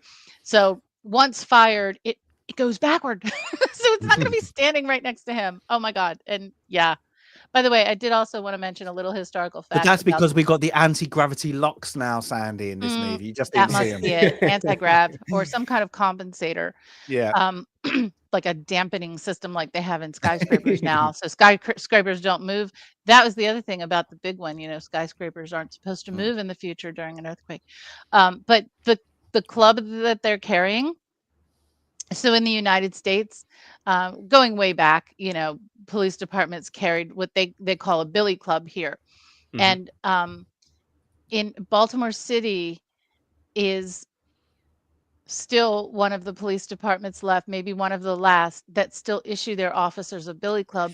And it's actually, it's kind of a historical thing that the officers advocated for, because years ago, the police department wanted to eliminate them because they don't use them anymore. They have guns, they have mace, they have everything else. It's a big thing that's attached to their waist, I believe, right? That's usually how they used to carry it. So it's kind of just like, hanging around your waist bulky, the whole time. But the officers here, they really saw it as a connection to history, and they advocated to keep it. So they keep them. And then when the officers retire, not only do they get their badge framed, but they get their billy club framed. So I have a lot of Baltimore City police officers in my family, and it's a big deal. It's a really cool deal. So I thought I'd share that we call those billy clubs, and some police departments still carry them. They're not zappers though. They're not, as far as you guys still have the three-way truncheons though, don't you? Like the like the truncheons. No. What do you call it? I don't know. Now, I almost wanted to say yes, but I almost now feel like that's just something I see in movies more than real life. Do cops carry those little extendable batons now instead, Sandy? Is that something? The metal, the ones that go. Yes, they can. Like that, I think sometimes they'll carry those. I could also be speaking out of my ass here. I don't know. No, exactly they do. My husband carries did carry one of those little tiny things. I forgot about that. Yeah, they're like like those. They whip right open, and and they pack a punch, from what I understand. Yeah, here in Baltimore we have a cop shop. Anyway, I won't. You're not supposed to go shopping there if you're not a police officer. Cool things in the cop shop. But yeah, so of course, then we have our little showdown of who's that? John Sparta. And they let anybody in this century, and they just kind of have another reunion, so to shootout. speak. Yeah, so he manages to fling his shotgun on the floor accidentally. This has got a lot of, because Phoenix has got the ammo, and there's a lot of rounds in that barrel. That pump action. It's like there's a lot. So yeah, they have a fight. I mean, it's just an action scene for funny. It's there. We're meeting up again, but in the future. And of course, yeah, he hides, and then of course, Art Deco. Would that be classed as Art Deco? I would class that as close to Art Deco. Yeah, I do. I like it. I kind of liked it. I like it. Yeah. I was like, when I saw that, I was like, I wonder if that actually is a building. They actually have that around. That'd be quite cool to have that. Got like, the recessed ceiling there. Love it. Yeah, love it. So there we go. Bit up.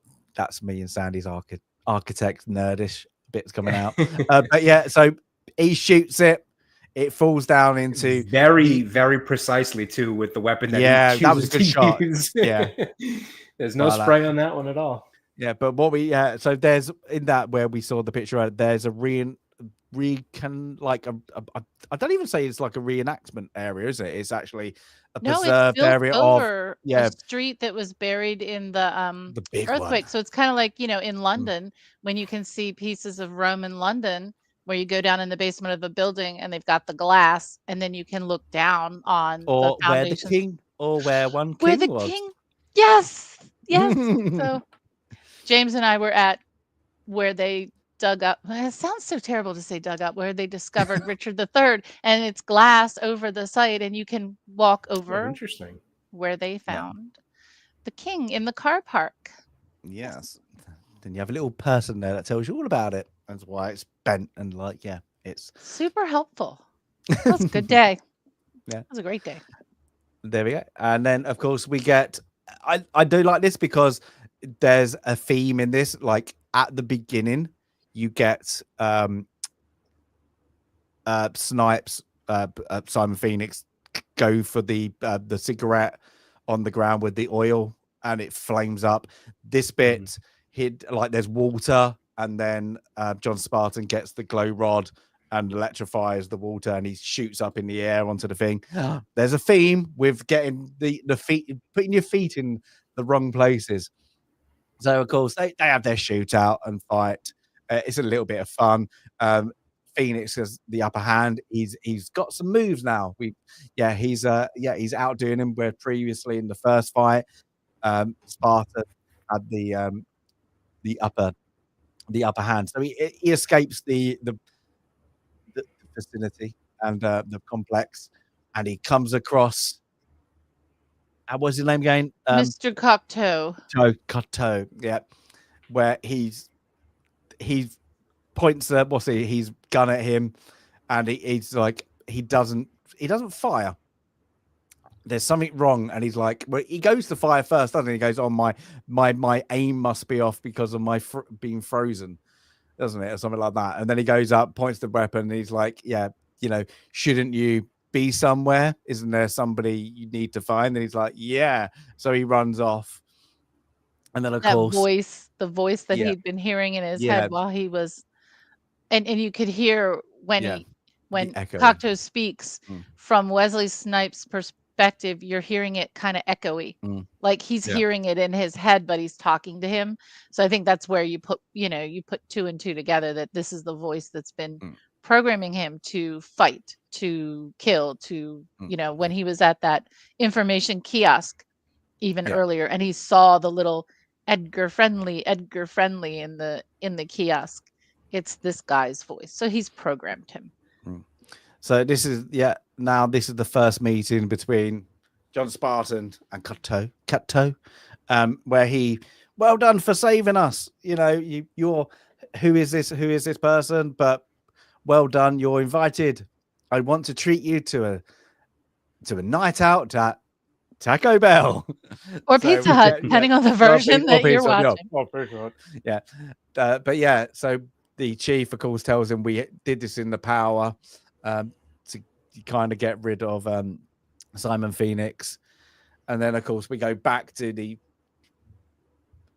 the police headquarters, I suppose, where they kind of quickly give him a brief history of this wonderful man.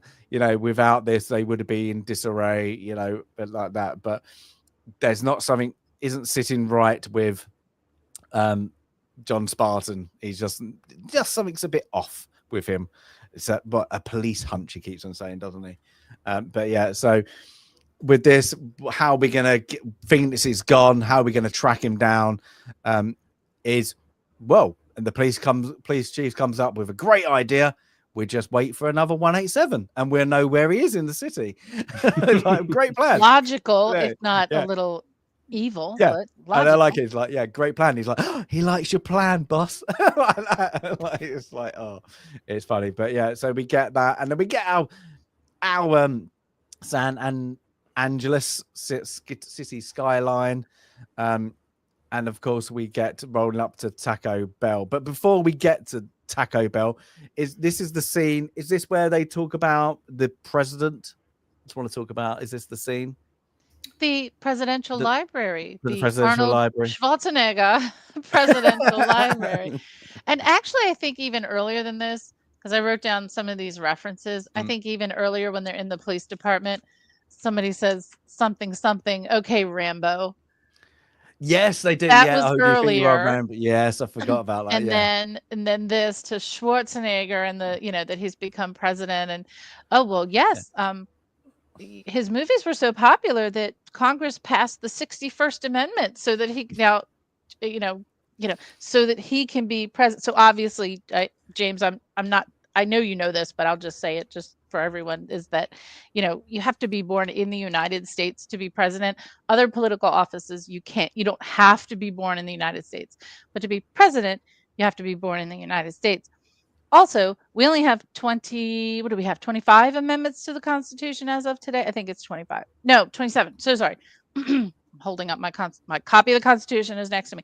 27 amendments to the Constitution. So to have 61 amendments. No, this was the 61. So this 20, yeah. So what I'm saying is more. The original Constitution had 10. Well, they wrote the Constitution and then wrote a separate Bill of Rights, which became the first 10 amendments. And then over the next 200 years, they only added 17. So in 200 years, they've added 17.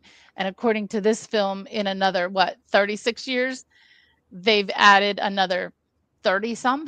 So something's, it's which kind of adds to the satire, that kind of accidentally happens of in today's world where, like, if you wanted that much of a sterile kind of society where everything's illegal and everything's, you want to call it a utopia, whatever, you would have to fast track and just completely take control of the government as it was and change it just about entirely from the top down, bottom up, however you want to look at it.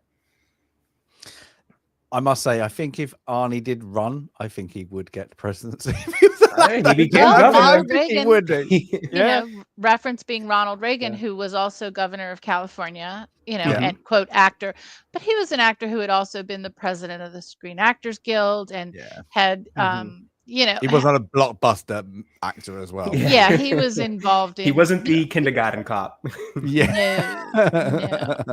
But yeah, I think it's good though. I think it's funny because also having the rivalry in the especially in the 80s between them two, and you get that, as I say, Sandy, you seen the documentary about them, and there's a one with Arnie, and he says about they kind of got pushed to this rivalry, and then they just realized they accidentally didn't like each other, but for different reasons, but they never really really get to know each other. It was more of the hype from the studios and everything like that. Like, well, if you don't agree to this movie, Sly's getting it, and vice versa. And it's just like, if Arnie wants his movie, so step in, and then like this weird rivalry they had between each other. But yeah, I it gave me a little giggle, and then she's like, "Oh, wasn't he an actor like in your day?" Like that, it was like that. Just this, they know him as the president, but we know him as an actor. I thought that was quite amusing. They also make a couple references to. I think they make a reference to Star Wars. You know, they Yeah. talk to one cop like, "Who do you think you are, Luke Skywalker?" So it's all Oh, kinds yeah. of No, yeah. like Use the force, young use the Skywalker. force. Yeah, that's it. Yeah. So it's all, all kinds of those were, and there were even a few that I thought, "Oh goodness, this one won't age." I forget which Mm. ones I have to watch it again for Yeah. some of those. Um, I had written down, I wrote down the Rambo one, the Schwarzenegger Library one, probably a few more. That may or may not age well, but Mm. kind of a few of those forced references plus the forced. Now, this is what is interesting. So I've not seen this with the Taco Bell because when I saw it with Taco Bell, it was a long time ago. The Pizza Hut one is the one I watched. But when you look at the Taco Bell one, that is the new, closer to the new logo, Ah, right? Yeah, So I yeah. showed you they've changed it. Yeah. the logo from the actual Taco Bell logo from the 1990s were those Southwestern colors, brown, green, red. Oh, so you think And they changed it again? they Maybe. no, I think this is prescient. I think this is like maybe they projected into the future what they thought it would look like, and it actually does Ah, look got more you. like this. I don't think they changed it again. Yeah, a little bit of kind of Simpsons Mm, accidentally predicting the yeah. future type of thing. Could But be. yeah, Now, Stasis, yeah. do you guys not have any Taco Bell there at all, or is it just I super think limited? literally it came out last year. Really? Literally, I think it's in. I think maybe one. I can't remember, one or two like opened up. But then we didn't have a. There was only one Wednesdays, and that was in Wood Green for like Interesting. years, and now they've No, you're started not opening up. missing So, anything But you there. guys yeah. have like the McDonald's, Burger King, like that's widespread over there, Well, isn't it? yeah, They of course, even yeah, have yeah. Five Guys, Jay. They've got Five Really? Guys over Yeah. there. They're everywhere. Oh Five, man, but you know, Five as Guys much has as only been a. I like that Like, Five Guys burgers and fries, it's good. I would yeah, swap it. I would rather have Taco Bell over there though if it were me. yeah. I'll tell you the hype, the not the hype, the meme about Taco Bell and the bathroom situation after is completely overblown. It makes for a funny meme, but it's completely overblown. Taco Yeah, Bell is we just awesome. but I guess Probably it's horrible just for you, but because it's awesome. like there's no like it's a fast Mexican chain, isn't it? You Yeah, don't have yeah. that Yeah. population We don't like have we do like here. we don't. Oh, I okay. I Yeah, that makes like sense. there was a great Mexican restaurant that was once in Kingston upon Thames. Went there once and it lasted a month, and it was the only one I could find Oh, anywhere. But that's a that's shame. because it was Mexican like is like my favorite Mexican. style of Yeah, food. they were from Mexico. They did proper food, and the people are like, what is this? Don't know. But yeah, unfortunately, that later. But we have like but Five Guys. I would say Five Guys. Really, and in the last 5 years, it's got really out there. That's interesting. I wouldn't have expected that one to have Before jumped that, you over. would have the main three: Burger King, KFC, McDonald's. I can't think of Well, see, any and other that's one. interesting that Yeah. Taco Bell didn't go over because over here there's always a bunch of KFC Yeah. Taco Bell 'Cause combination they're all stores. owned Yeah. by Pepsi. Right. KFC, So Taco they Bell, open Pizza up. Hut. They're all Yep, they owned by open up. Pepsi. I've actually even seen not many, but I have seen one that was a Pizza Hut Taco Bell. Typically, Yeah. it's KFC Taco Bell. They'll combine I it into I one store, but I haven't even seen a Pizza Hut Yeah. Taco Bell. See, I I have wonder. to. Yeah, I wonder if it's different because if you go, this is what's funny. If you go to like, I'm just going to say McDonald's because it's easier. McDonald's restaurant in America and then do one in Europe, it's completely different. They're You would have a yeah. different one in Belgium, and I mean they serve completely different stuff than the one they do in Germany to the one they have in the UK. UK one's more probably like the US, but they have weird things like you can get a beer in the French ones. Like that Oh my is really gosh. like that, and you get like different pates. They cater to it. So I wonder if it was that if you have your standard food and you're like, no, we're not going to cater. They didn't think it was going to work. But yeah, it's I think also, I hate to say it, Europeans are a bit snobby about fast food as well. And I hate to say it. I mean, fair really enough. is. Yeah. Fair enough. It's not good quality food. It tastes great, but it is not good quality food. No, that's why I think the best one that got a good little hype was Subway when it first came out, and then everybody realized, oh no, the calories and your calorie count. The stuff they were have to putting in the announce them. bread too was pretty wild. Yeah, how they had to cut down. Like I would love to do there's probably is a comparison somewhere on YouTube. Is a UK, I don't know, what's it, a Big Mac versus an American Big Mac? Oh, I'm sure they're entirely different. Well, I'm seeing an idea for a future comparison between like you couldn't have each other's food, obviously, but I could see the two of you, like each of you ordering a similar meal, I would love to watch the two of you compare the UK version to the American. But isn't it version. like So they I have do the had- Fanta? Isn't it the Mhm. Fanta at the moment? Everybody's doing like it's like your one has these weirding like 100 ingredients, is like our one has like 10. Oh yeah, and that's gonna Yeah, be so it's the like, case what is for going- like just about everything. Yeah. I have had Burger King while I was in Portugal. My wife and I, we weren't planning on it, but it was right next to our hotel, and it was like the very last day of our trip. It was our honeymoon actually last summer, and it was the very last day. Oh, of our you trip, know how to and we treat were a like- lady. we had done, quality, authentic know, yeah. Portuguese food the entire time.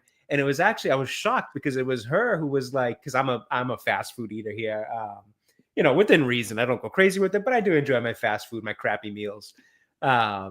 So she was actually the one who was like, I do kind of just want to see what Burger King is like outside of the US. And it was like all the menu items were similar. They did definitely have different things that aren't even on the American menus, because here it's pretty consistent throughout the States with what's on each menu. So they did have different options, generally the same things. And the things we got were a couple new things that wouldn't be on our menus, and then just the normal stuff we would order if we were getting it here.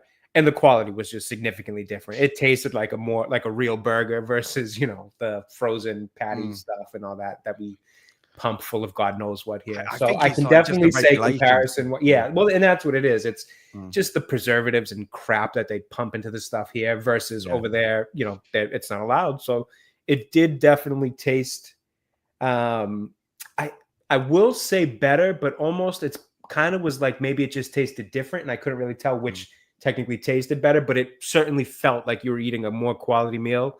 Like you didn't feel like crap afterwards, essentially, is what I'm getting at, versus you no eat Burger King here preservatives. and you Doesn't feel have a lot. awful. They don't Right. put as much salt in everything. Yeah, like everything was just, it tasted different, tasted good, tasted different. And I would say tasted better, but definitely I can say for sure you felt better after eating it. So I'll give you guys No that heartburn. one. Yeah, no heartburn, no stomach ache that makes you regret every choice you just made. I'm seeing an idea for a show, you guys. Oh, I'm yeah. writing this thing down as your business manager. For both of you. As your The business problem manager. is, if we do that, Well, if they show, did I'm gonna famous feel like people with crap hot all the dogs, yeah. time. Yeah. No. Because our food's With dinner terrible. chat. Oh, that's it. Our fast food, at least, tastes Oh. great, but oh man, it makes you hurt afterwards. It does. It does. Yeah, that shouldn't be a thing. I've never Yeah, had a it fast really food. shouldn't, but it is. Oh, yeah, that's it.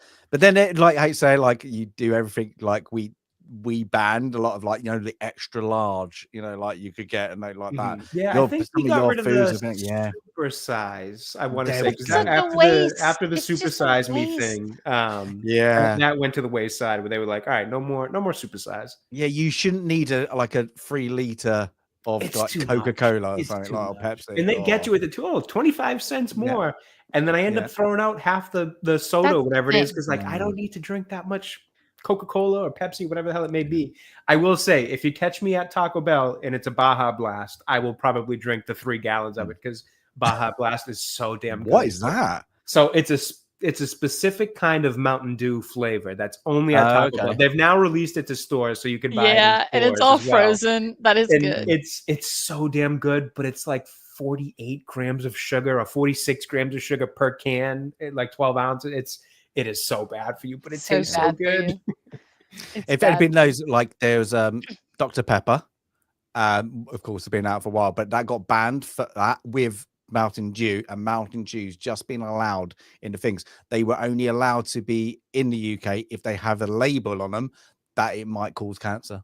Oh my gosh. God. So Dr. Pepper changed their ingredients, so they weren't allowed, and Mountain Dew had to take out loads of ingredients and then like take out half of it to like be different. So it's completely so different. wow. I Yeah, legitimately, but what at you this get age, is not what we have. So it's Well, like that. But I don't growing run up, I Mountain used Dew. to drink a lot of not a lot of Mountain Dew, but I would Yeah. drink Mountain Dew more often, just because like it got tied with gaming at some point Yeah. here in America. Yeah, where, it like did. Mountain Dew and gaming you and all their awake. flavors. So like I used to drink it more when I was a kid or a teenager. Now I start drinking like a regular flavored Mountain Dew, whatever the hell the regular green flavor is. I can take like 2 sips of it and it's just way too sugary. I can't even drink it now, but the Baja Blast I still can. And as I'm looking it up, it contains 44 grams of sugar in 1 can. Bloody And you can hell. feel it on your teeth as you drink it. It is You're like, it is ready so to go. much sugar. Wow, that's it. But yeah, so We get that, and we get Pizza Hut. Now, I must say, Interesting. UK don't do good pizza. That's it, No. unless it's an Italian. I like Pizza Honestly, Express. Yeah, it's but a we just do Northeast- we do awful pizzas. It's always the fast food joints, like the Domino's and stuff like that. Absolutely shocking. I went to an Italian. My kid wanted the pizza, and he had like this really good margarita, and it was really a good Italian. Like they all spoke Italian. Back in the country, like a good pizza. I was like, that's a good pizza. But Good. from that, it's all crap. It's Yeah. all horrible. I didn't mind Honestly, here in Pizza the- Express. I didn't. No. Here in the States, I've found that I've only gotten good pizza up here in the Northeast. I've had it down in 100%. Florida, Tennessee, Yeah. California. I've never gotten a good pizza anywhere else other California than here in the pizza is Northeast. horrendous. But that's Yeah. it. Like we're bad as we're like I say. Like if you want to go to America for pizza and a steak, that's what you want. Like we do terrible steaks. Mhm. You got to go to a Really, city. you guys? though. Oh, no kidding. Oh, You have to go yeah, to just a oh, city. we- but I say they're all to find a steak. tiny. Like if I order a steak, I want a steak. I want a 20 ounce. 100%. I want the meat. I'm just gonna go for the meat. I want it rare, and I want to Yeah. feel that kind. When you get that, got a bit of. Oh, hold it. I think the meat sweats are coming. That's Yep, what I yeah. want if I'm going for it. I don't want this poncy little 10 ounce or an 8 ounce or something like that. You're like, oh, okay, that's a bit crap. And you're like, I could do another one. Can like a 4? I agree with you there. And then they just pack it like always. You get salad. Like, look, I don't need that little crappy. Oh bun. no, I need a big cut, medium, and a side of mashed potatoes, little asparagus. Oh man, there you go. There we go. All right. So when Hungry you and come over thirsty. here, you've got to go to Texas. You've got to go to there's a restaurant outside of Denton, Texas, where, if you can eat the 60-ounce steak, it's get it free. So Oh, well, like John, that- was it Those are meat John sweats that'll Good? last a lifetime. Oh, what was it? John Candy's movie when he does that, The Great Outdoors, is it? The Great Outdoors. Mhm. Oh, I Yeah, when miss he's like John that Candy. and they'd like you haven't finished yet, and it's just the gristle. And you're like, the fat. Ugh, his stomach like ache that. thinking about it. Like, oh. That's it. No, but yeah, you so definitely yeah, have this to I keep a would good like. steak. But I say this is a good little. I said, which one did you watch? It'd be quite That's interesting it. chat. I watched the Pizza Hut one. Yep. Yeah.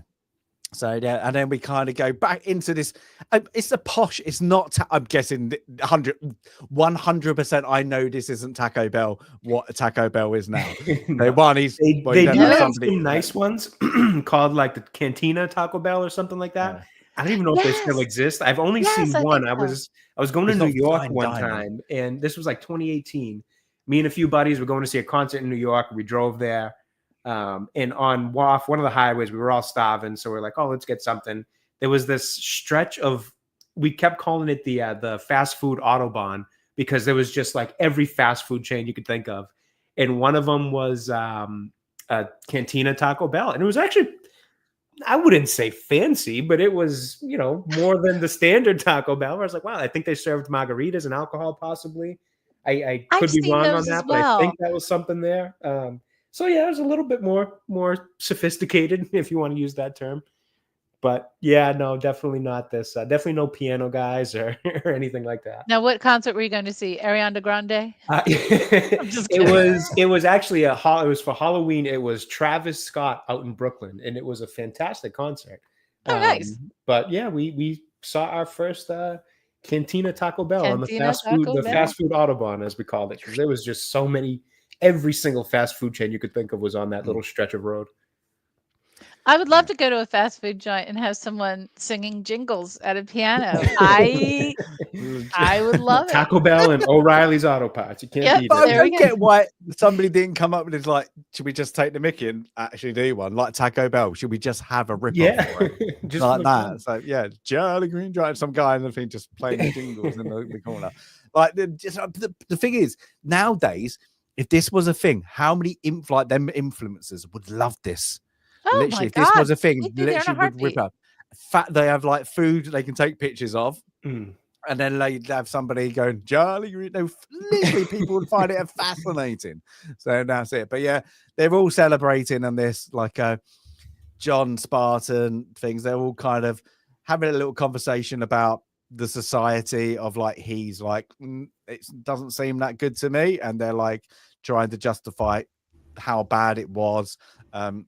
One of them, one of the women kind of goes, "You're a Neanderthal," of like a derelict decade or wherever it is, kind of has going and things. But then in the corner of the eye, something's happening outside. So John Spartan, spider Bad sense people kind are of trying kicks to in. do bad things or Yeah. something like that. Just an instinct. Yeah. And then, so we see the telescopic kind of up things.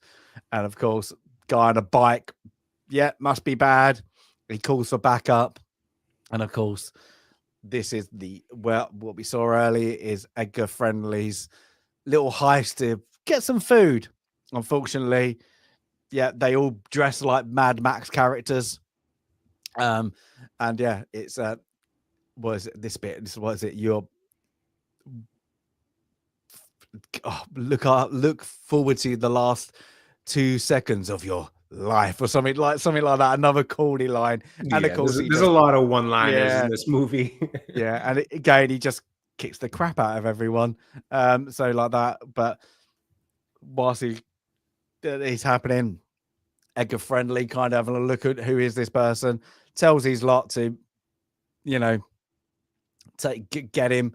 And then, of course, we get the point where he grabs one of them after he takes the marquee down, I suppose, and then he realizes they're just there for the food. He picks up like a tub of Taco Bell food, so he realizes they're just there. They're just there for the food. Then we get back from that now in I suppose it's like he's presidential. I don't know what you call governor. I suppose you want to call it, of the city. I suppose you want to call it. I wasn't totally sure. Like, I was getting like a RoboCop feel here of like that company that's in charge of like whatever the hell, like the security. I don't know. I couldn't really quite get what his role was in terms of like the society. Like this is one of those dystopias where like the chief scientist ends up becoming in, like, I don't know, I got a big corporation feel. somehow, like the head of some company that's doing all the tech for the world. Very relevant to today, though, with the idea that this guy, and even later when they talk about Phoenix being out there, and he makes some comment about the people fear him, because when people are in fear, the powerful become more powerful. Really relevant to a lot of things that have happened in the world in the last few years. When people are in fear, and there always has to be something to fear, whether it's a disease or a leader or a person or another country or whatever.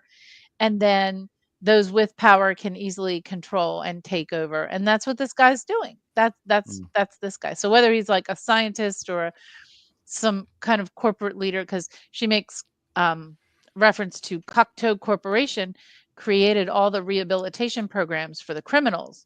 So there's some science-y element there that he's in control of. And the chips that are implanted under some of their skin, but not everyone's skin, has these tracking chips under their skin. Sorry, I've got to answer this question.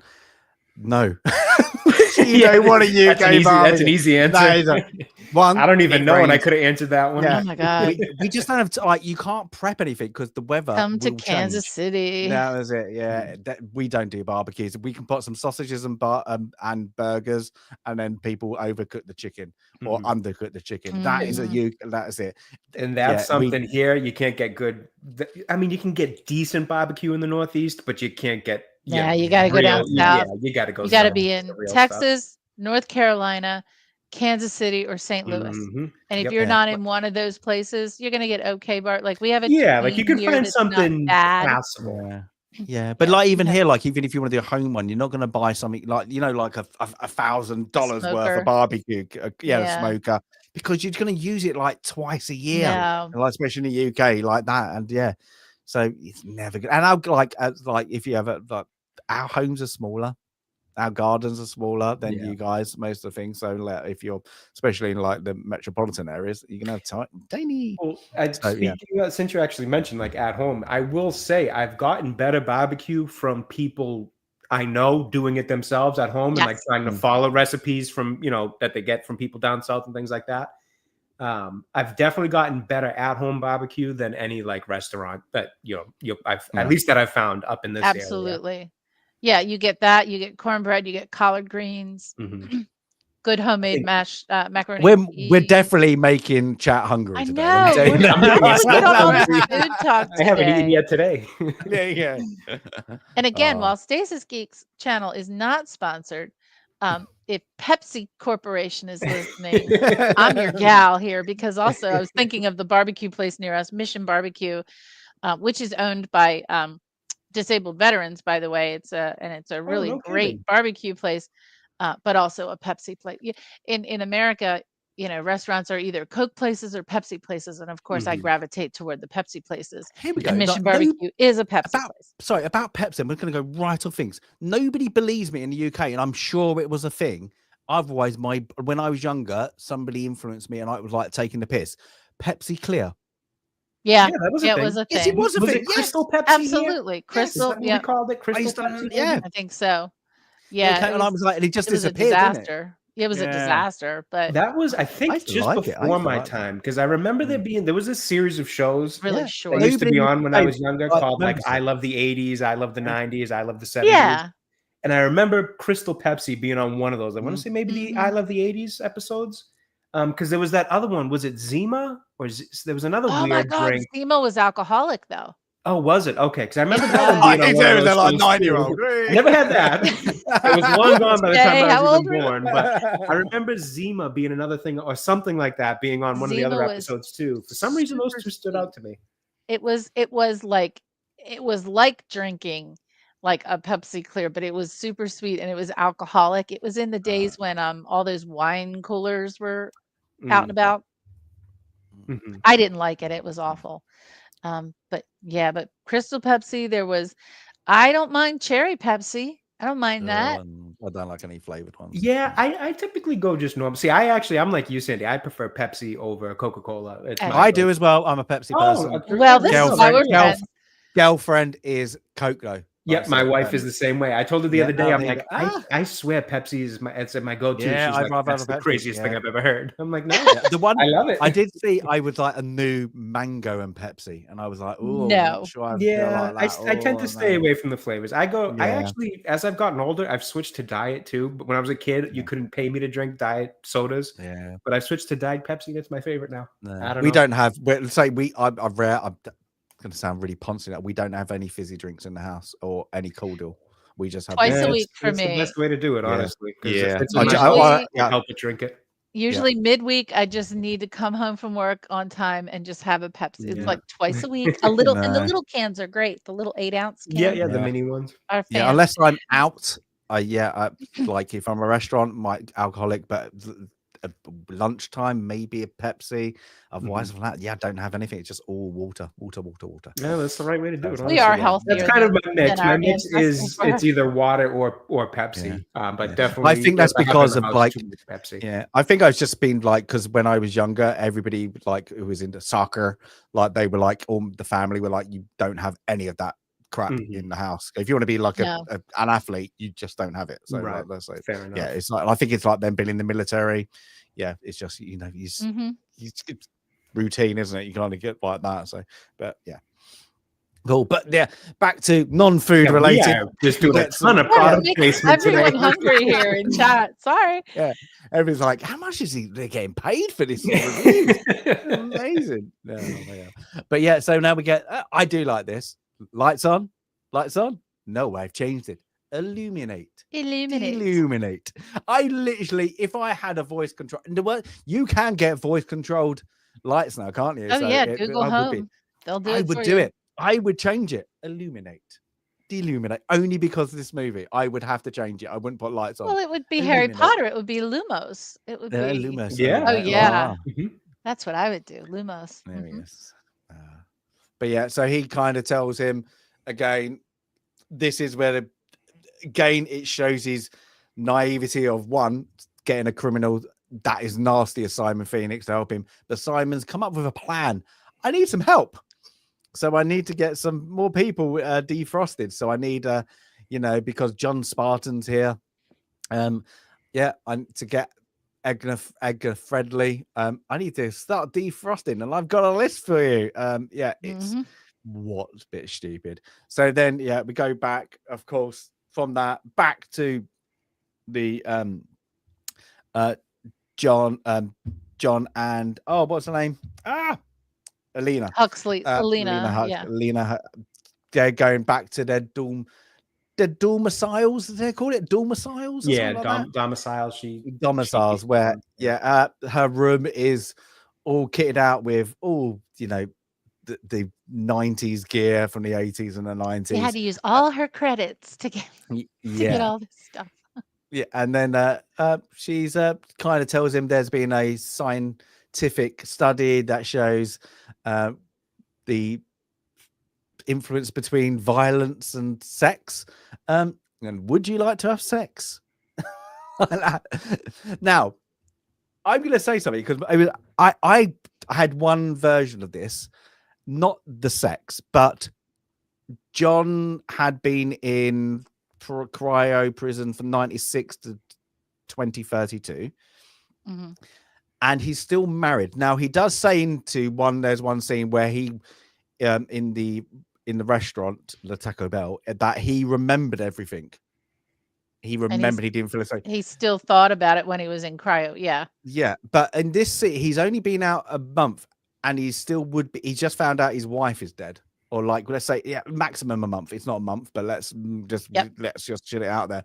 He's gone straight into hell yeah. Like that. I'm with you. I thought this was so misplaced. I thought this was the number one. We have to have something gratuitous. Number two, they have to kind of show another part of humanity that has been turned into, a scientific transaction rather than a thinking and feeling transaction.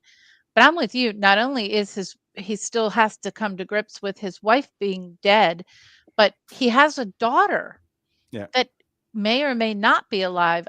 And I think when I first saw this film, I thought this was she's his daughter. That's when the first time I saw this film, until this scene, of course, I was like, ooh, that's gross.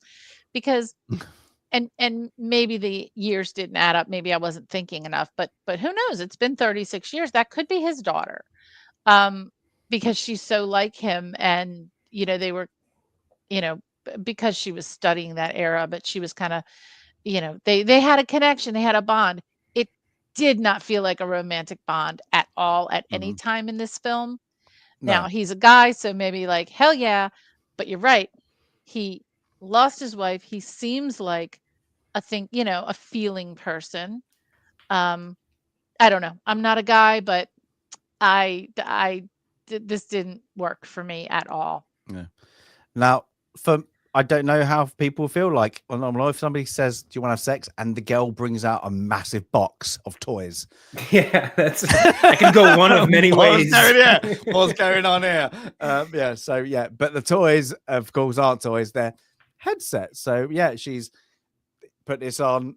Yeah, and again, it's what Sandy said. It's a bit funny. It's a 90s sex one kind of thing. So let's begin. But it's again just shown the reality of what they're in for the viewer, I think, as well. But you don't need to think about it. It's quickly done. It's supposed to be that kind of cut out. You don't see anything, but you think your mind sees something. I suppose you feel, ooh, I just saw Sandra Bullock's, ooh, or whatever.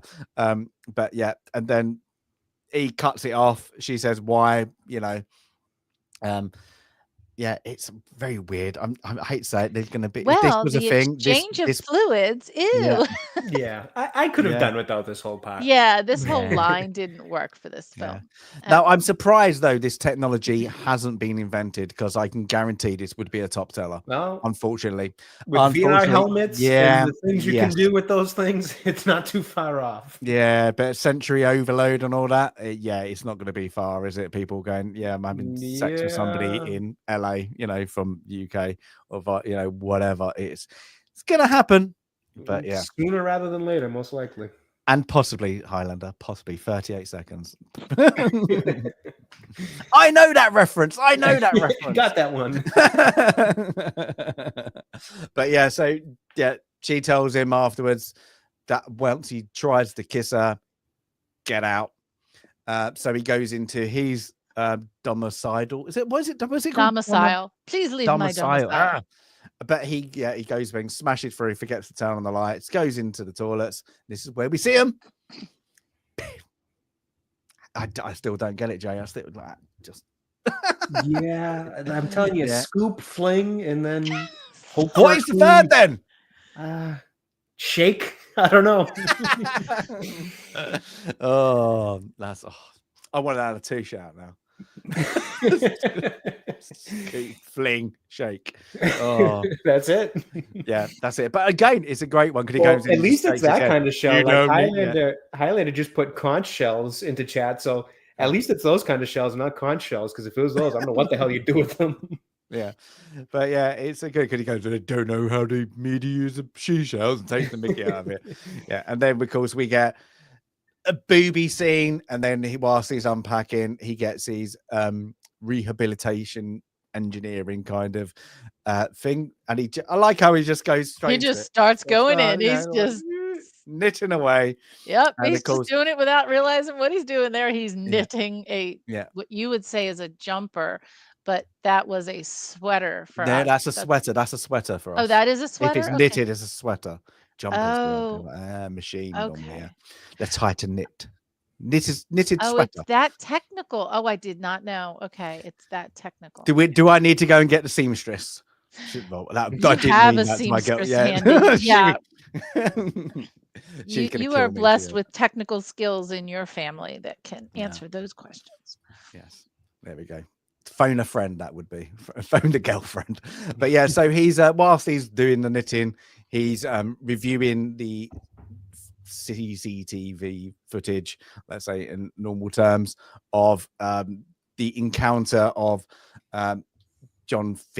Simon Phoenix and Kato, where he took, you can hear it muffled, but the pistol being drawn, and he's like, why didn't he shoot him? So he knows something is fishy going on.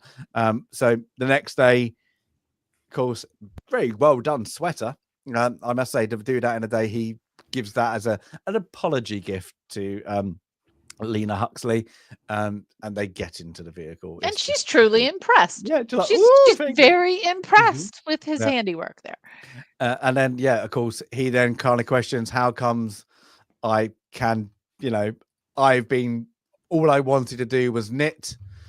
So it kind of works. But Simon Phoenix came out with knowing passwords, computer skills, high martial arts and all that. So she tries to get into the database first time and access denies. So she overrides the system. Don't know how, she just does, but puts on a password again. And of course, it's kind of his rehabilitation, his weapons training, everything that you wouldn't see in the rehabilitation. Terrorism. Yeah. So it's what is going on. So he goes to Kato's things, but he's not there. He's on these funny little machines that, I like these. These are literally funny, but he instantly realizes after he shoots everyone out is 10 seconds is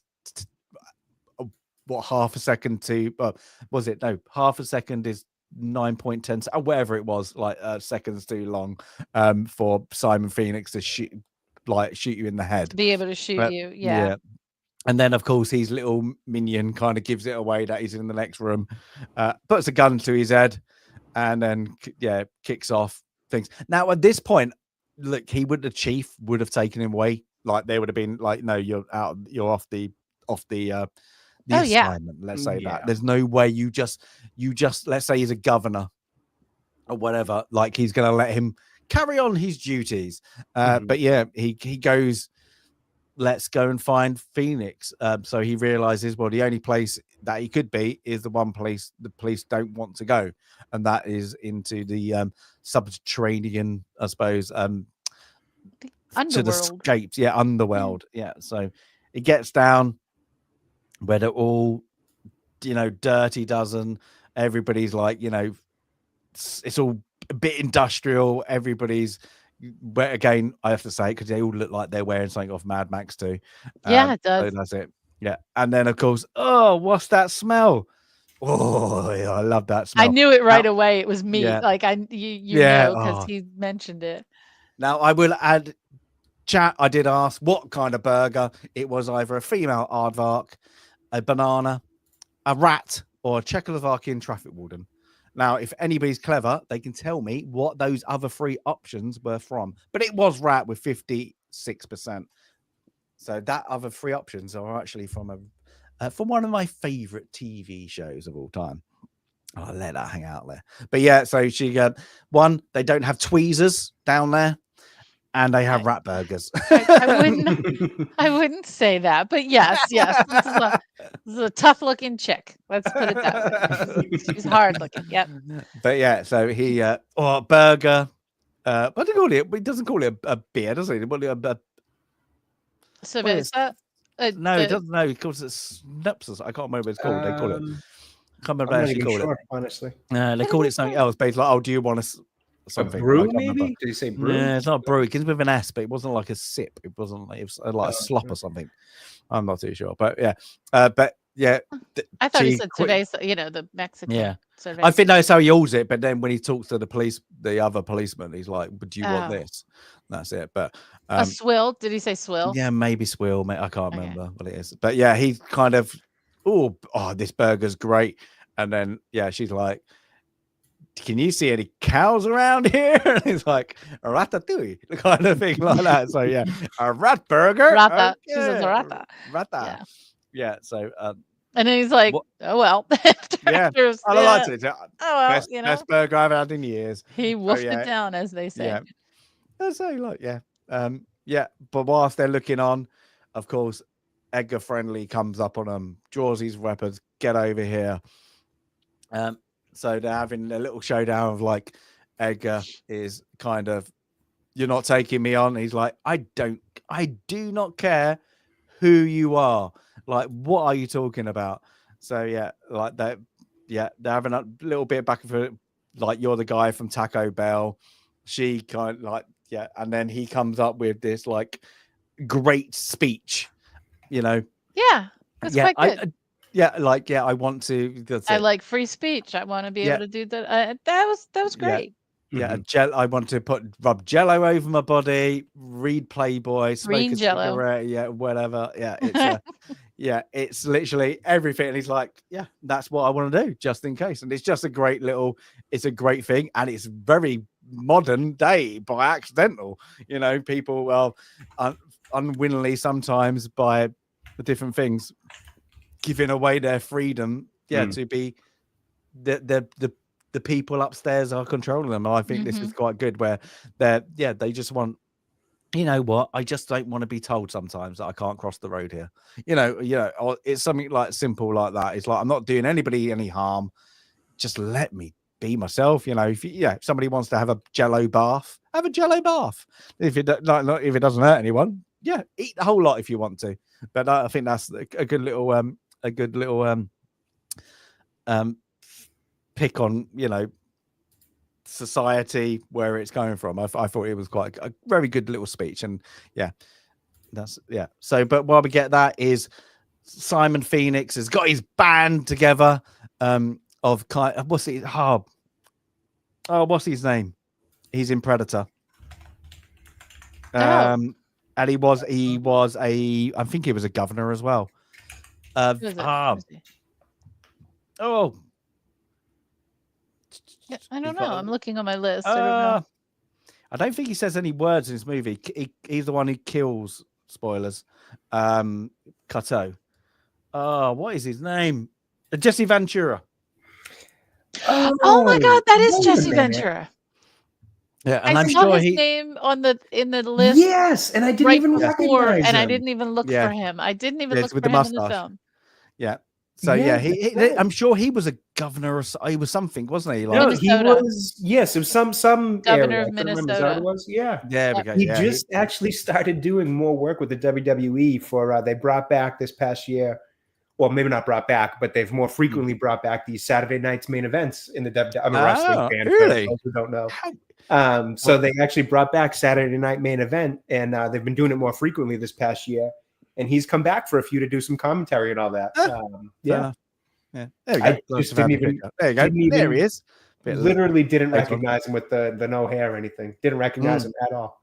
And I forgot to look for him. I saw the name in the credits, and I Same, forgot Sandy. to look for him. Totally forgot. And as soon as I saw it, I turned to my wife and I go, "I didn't know Jesse Ventura was in this." Jesse and the Body Ventura. Yeah, right, Jesse the Is that Body, and completely forgot about looking for him throughout the rest of the film.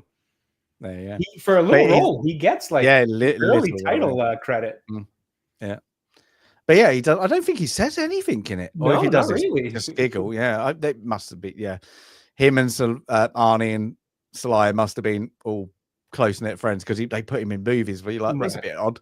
Yeah, but well, so, yeah. I mean, okay, not to go down another rabbit hole since we've already been down the food rabbit hole, but you know, wrestling being kind of a big thing. Some of them, okay, not all of them. Some of them did really hone their acting skills in the context of the combination of acting and athletics. And you still see it to this day too. John Cena obviously does acting. We all Rock. know The Rock, whatever you want to think of his movies and all that. Although I will say his new movie coming out looks pretty good and looks like he's actually acting, not just being The Rock. Yeah, and Hulk Hogan would show up in. I mean, we talked about him in Rocky 3. Yeah. Roman Reigns, I believe, is doing some acting now. Some of the female wrestlers. There's a female wrestler, Liv Morgan, who is just filming a movie. So they still kind of branch out. I think Drew McIntyre, another wrestler. Sorry, I'm getting into my wrestling nerd stuff, but he was just in a movie. So they just long story short, there's like current wrestlers who are still venturing into this world of acting still. Yeah. Which makes sense. A couple of wrestlers apparently did private movies and they got leaked as well. Yeah, I'm sure that's out there. But yeah, so acting.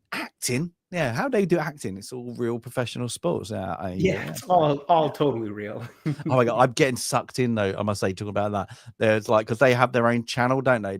And they do full matches of the old Royal Rumble. Old ones. Yep. Oh, I get addicted at work just watching them. Like have it on on the side. It's just good entertainment. It really is. That's it. Yeah. That's good. But yeah, in this one, so yeah, they Simon Phoenix looks down and he's got them all together. So he's got Edgar Friendly and John Spartan together. So they just open up. They have a fight. But just before that I couldn't get a good picture. They find a car, a red Oldsmobile. Now, it kind of annoyed me a little bit on this one because, of course, we'll see it in a minute that Phoenix goes away. And of course, in the police car, escapes again after a firefight. And then, of course, they burst through a underground elevator that fits the car. And then they go amazingly well. Yeah. Mm-hmm.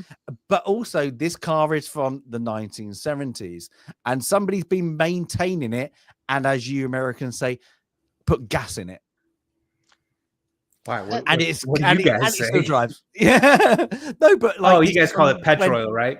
Yeah, we call it petrol. Yeah, but this is like 2032, and somebody's they still use. I'm guessing the gas of the day that would do this car. Where look at most of them electric. It'll be electric, yeah. And somebody's been maintaining this while it's just down in the basement. Maybe now, maybe it is possible. That is possible. I didn't care, we we just had a classic car show down the street, and it was cars from the 50s and the 40s that people still drive on the highway. So that didn't bother me because we have cars from all decades that are still on the road here. So maybe it wouldn't be as odd. Except that in terms of product placement, isn't Oldsmobile out of business now? I don't even think they're. I don't think they still make cars. So they didn't survive the future. Oldsmobile did not survive the future, but that would mean that's why this car is around. So that didn't bother me as much. No. Now, would the headlights still light? Would you have parts available? Would this car be illegal because it is petrol? This car Yeah. might be illegal. But again, it's me just picking because I'm just like when watching that. Do I care? No, it's probably the worst. That it's not as bad with this car is when, of course, we get the fighting with them. Oh, good grief. John Spartan jumps out and he goes on the back. But you like the 21st century and you're in an electric car that does self-drive and now you're doing stick. You have no clue. There's no way in heck. Yeah, no way in you heck. would drive. And you just, they just couldn't work that bit out. You just like, but do you care? It's in the scene just for a car chase. It's Don't another think part of about the action.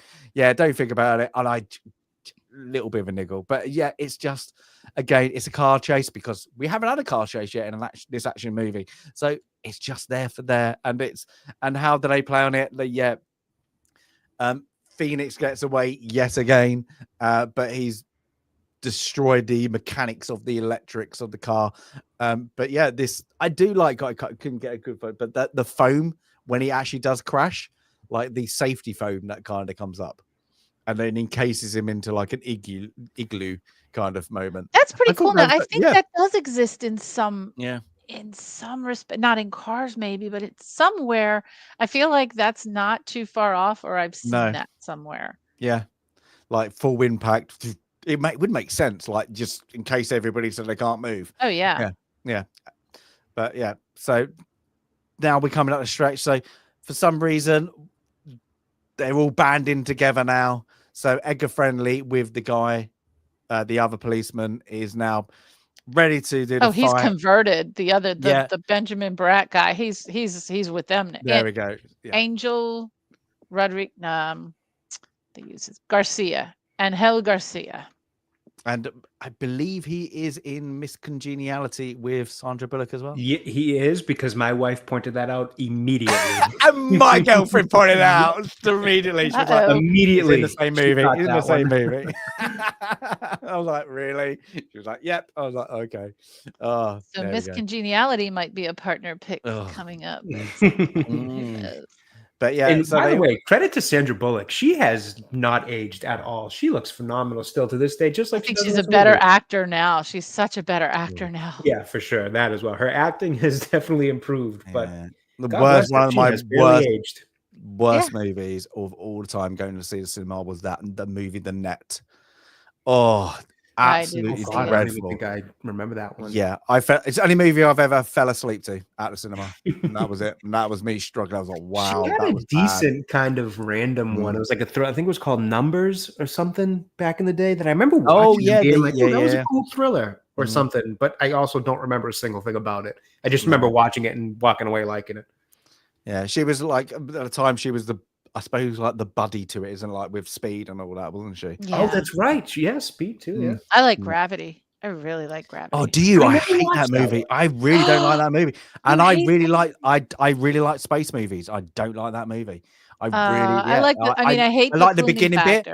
I like the beginning bit, and then it just when it goes awry, and then I guess I think I just appreciate the cinematography a lot for that film. Yeah.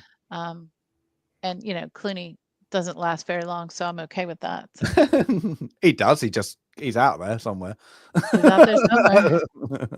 Oh, but yeah. So everybody. Again, we haven't said this bit, and I brought this up, and I was thinking we heard phrases she gets wrong.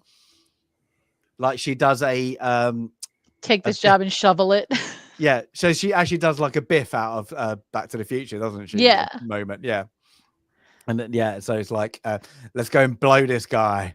And like, away. She's like, whatever. She's like, okay, whatever. Yeah. So they kind of, she tells to go and shovel it to the chief. So they're off to fight off the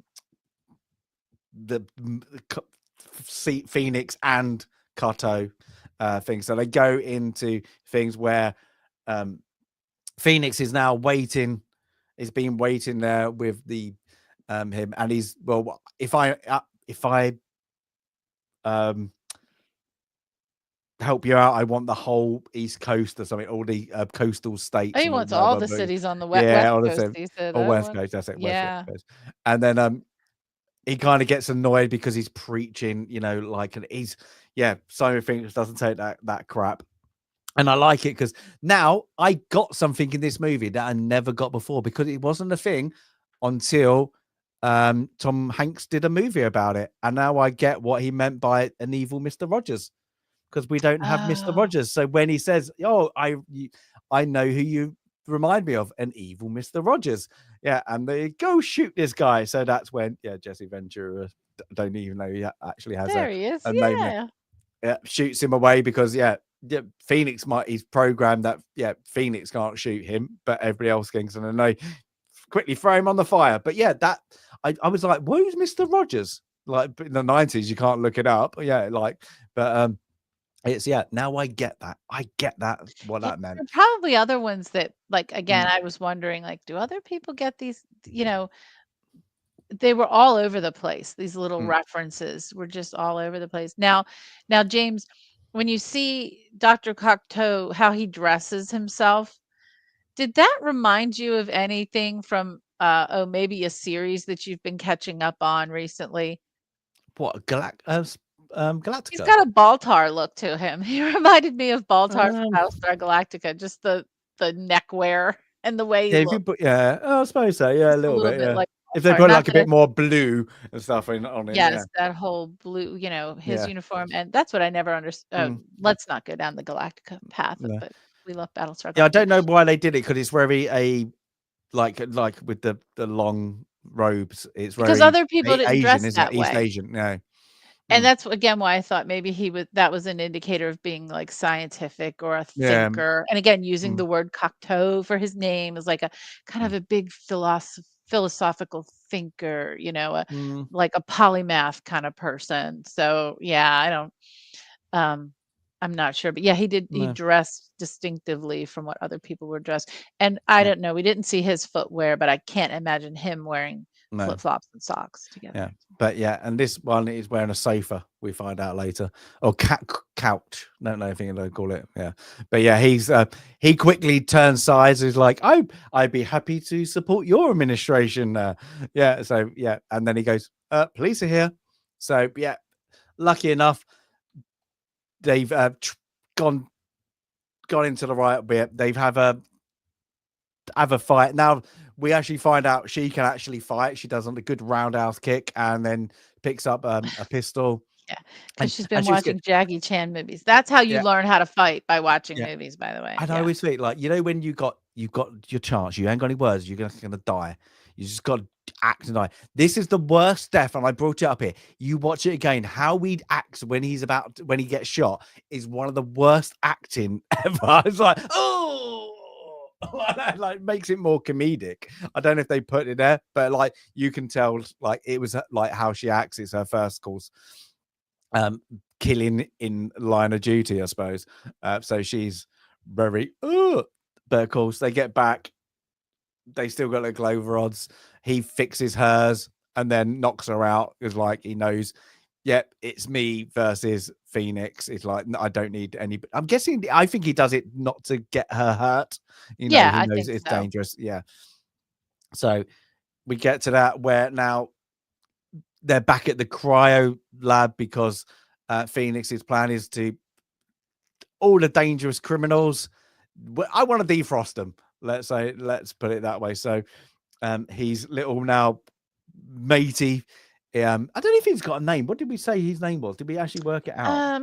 I don't know if they No. say it in the No. film, but I'll look him up here. But he's like, oh, we're getting through the first stages, and he's running off the names as well. And His name is the Associate Bob. the station. There we go. So he didn't. Oh, that was The terrible. Associate Bob. But he's reading the names off, and he's like, "Oh, Jeffrey Dahmer, I love that guy." And you're like, "What? Where did that come from?" Yeah, so I'm guessing, the people that you thought had their ending due to circumstances that they did. didn't. They're all cryo things. So Nope. yeah, I don't get, like, I'm guessing they just picked the name because he was famous. Like It would have been famous, yeah, sadly, it would have been well known. Ugh. yeah. So yeah, and then of course while we're getting that, Now, Jay, as young as you are, I think Jay's got. Nope, is it Jay I back? just got back. Perfect Yeah, timing. yeah. I was gonna say, Jay, did you know who Jeffrey Dahmer was? Yep. Is he famous enough? Okay, Unfortunately, infamous enough, he's I should that say. infamous. Yeah. So I've obviously, I've known him since I was old enough to kind of find out about people who do those horrible things. And then me and my wife also, for some reason, we had a stretch where we like Netflix had a ton of serial killer Yes. documentaries. Oh, they're Yes. interesting. So we kind of okay. just went through a bunch of them. Yeah, like I always find it hard, not hard, but I always try to phrase this the right way. I find like looking into the minds of horrible people like that fascinating from the aspect or the perspective of it just blows my mind to think every little human starts off as this precious little baby and something somehow warps a human into becoming those kind of monsters. I find that to just be like a fascinating concept in a obviously in a horrible way.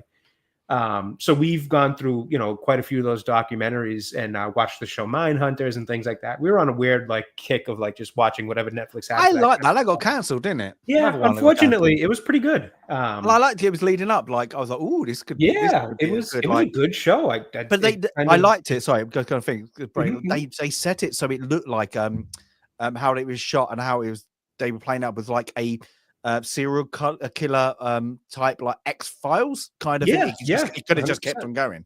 Yeah, but so I've always just kind of found that kind of stuff to be just interesting from the perspective of psychology, of just figuring out how somebody goes from a precious little innocent baby to becoming that kind of monster. So I have known of, Jeffrey Dahmer and John Wayne Gacy and all those kind of guys since for a long time. But then he recently got a little bit of kind of renewed relevancy because Netflix did like a dramatization show called Dahmer. Yeah.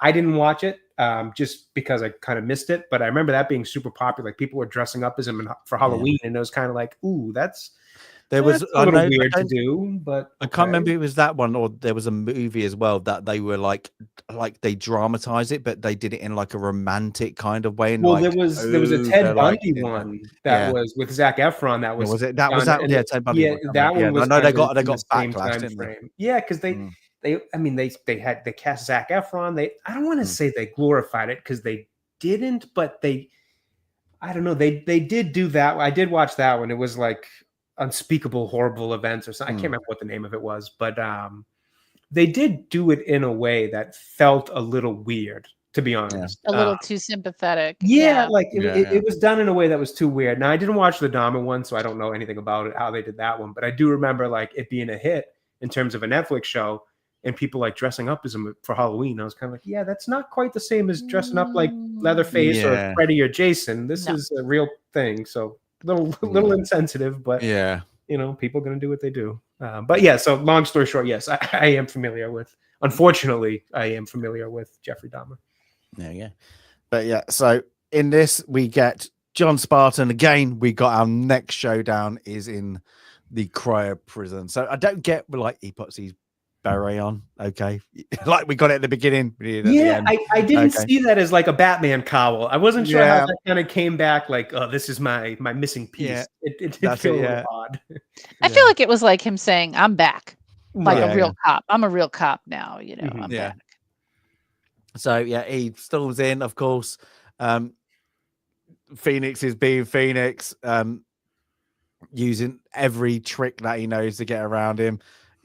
They have a good punch up. He grabs him with his, I don't like the mechanical apparatus that takes the ice cubes away. I'm guessing, the frozen big claw machine, like a big claw machine. Yeah, the claw. And then, of course, he uses the plasma gun. I'm guessing it's going to be like that, whatever it is, to try to kill him. They then just fighting until when they now have a little face-to-face showdown, and it's this time it's cold in here, and then it's good memory. So yeah, it's now they're having their fight. They're getting in there. Looks like again Phoenix has got the upper hand until he fight. Look, I don't get why he gave it away, but you can leave that. He looks down. There's the I guess it's the element that makes everything cryo. The auto freeze Yeah, blob. I don't know what you would call it. Yeah, of course. So they goes and figures that he grabs it and smashes it on the floor again. This is the third reference to it. So we had a beginning with the. So this is kind of like fire, water, ice, I suppose, like that. If you actually think about that, so they only needed one, needed the earth element, and they would have got there. But unfortunately, they're getting there. Then if that was purposely done, but yeah, what would they have done with earth? I'm not too sure. But it all freezes, and then everything goes on. We see Phoenix, his body's starting to go up, and he's in absolute agony. And of course, he freezes whilst John Spartan grabs back on that the claw, and then smashes his head off with a boot. That's it. So yeah, and it shatters into things. Of course, colorful chunks. Yeah. Whilst that, of course, him breaking that has now caused an explosion, and he's exiting the thing. Now, I always thought there's gonna he was okay, but a bad, as Sandy said, a bad solicitor or lawyer. Did all the prisoners die? Oh, I'm assuming. Or was it just the room? I don't know. Yeah, I never even. I think everything in the building, kaboom. So Yeah. hundreds and hundreds of, what did they call them? Multi-lifers. So they would have gotten multiple life sentences, and they were frozen. Yeah, they're all kaboom. Yeah. And of course, so the chief is there. Did you get apprehend the person that killed our beloved Koto? And he's like, nope, he won't be bothering us anymore, kind of thing. They have a bit of back and forth again now, Edgar friendly. And then Associate Bob. Is it Associate? Associate Bob, yes. Well, Associate Bob has now gone, oh, I help you because, Spartan has kind of said, look, all three of you kind of get together with the chief. You can work out something better than it actually is already. Like, come up with some medium.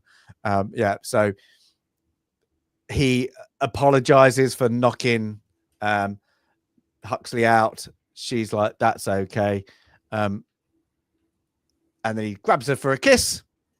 She gets all excited and says, oh, is this how all bodily fluid transfers?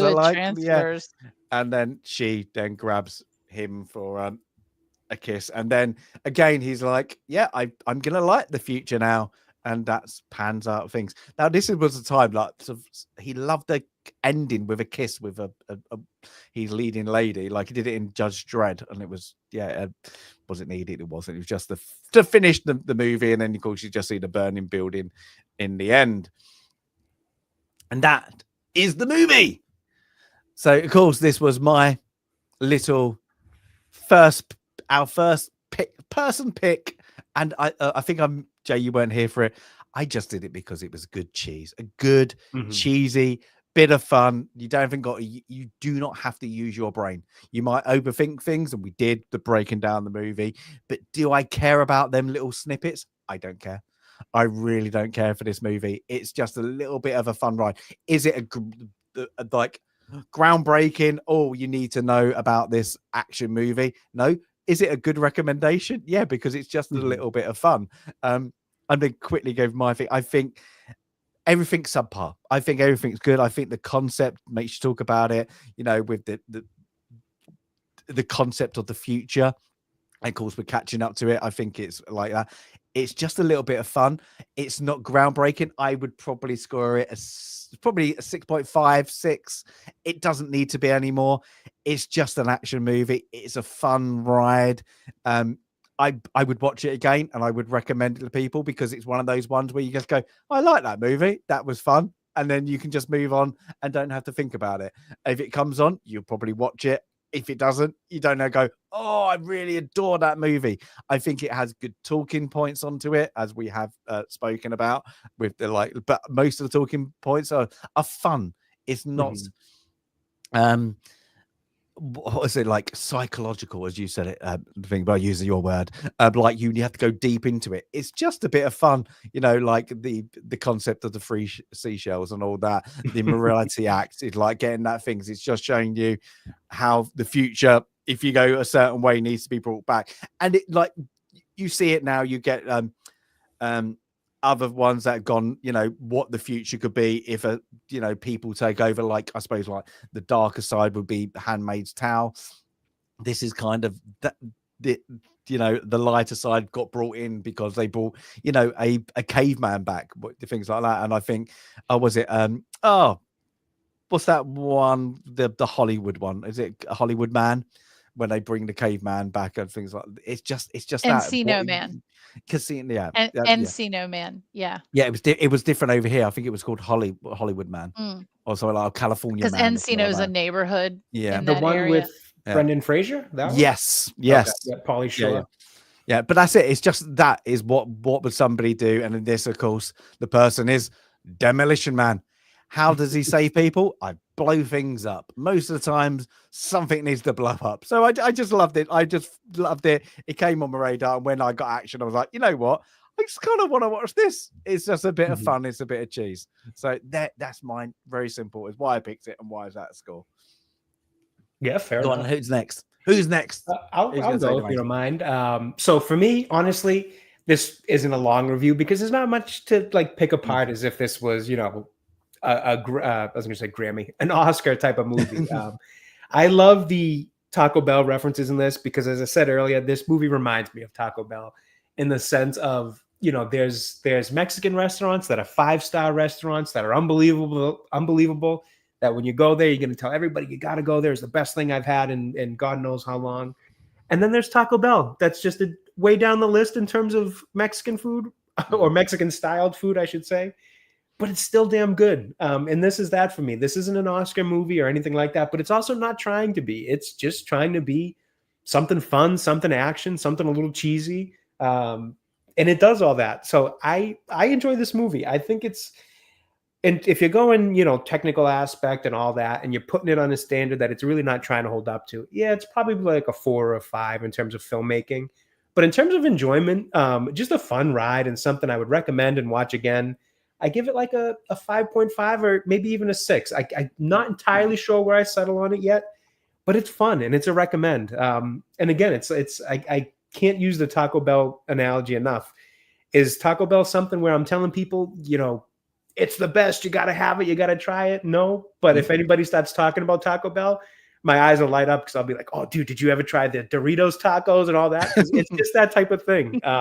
So it's right there. It's a fun one. It's a little cheesy. The one-liners will make you laugh and roll your eyes at sometimes. But there's also some good humor that's intended to be humor. It's not a movie that you're laughing at. It's more, there might be times that you do, but there's a lot of times that you're laughing with it because it wants to be that way. So it's fun. It's sly. It's Wesley Snipes. It's the 90s. I mean, come on. It's a fun watch. So yeah. I recommend it. It was fun to finally see this one. Good. I'm glad. I say it's not. I'd say like it's not a groundbreaking one. That's why I think it is. It's like it, as we've said a lot. There's movies that just it does what it says on the tin, and I think it starts off like that, and you know what you're going to get with a 90s movie. Fair enough, Highlander. We always agree to disagree. There we go. Sandy, then. I'm with both of you. This was a fun watch. I can't believe it's probably been quite a few years since I've seen this film, right? Maybe it comes on in the background and you catch a few minutes of it, but to sit down for a full watch, it's been more than 10 years.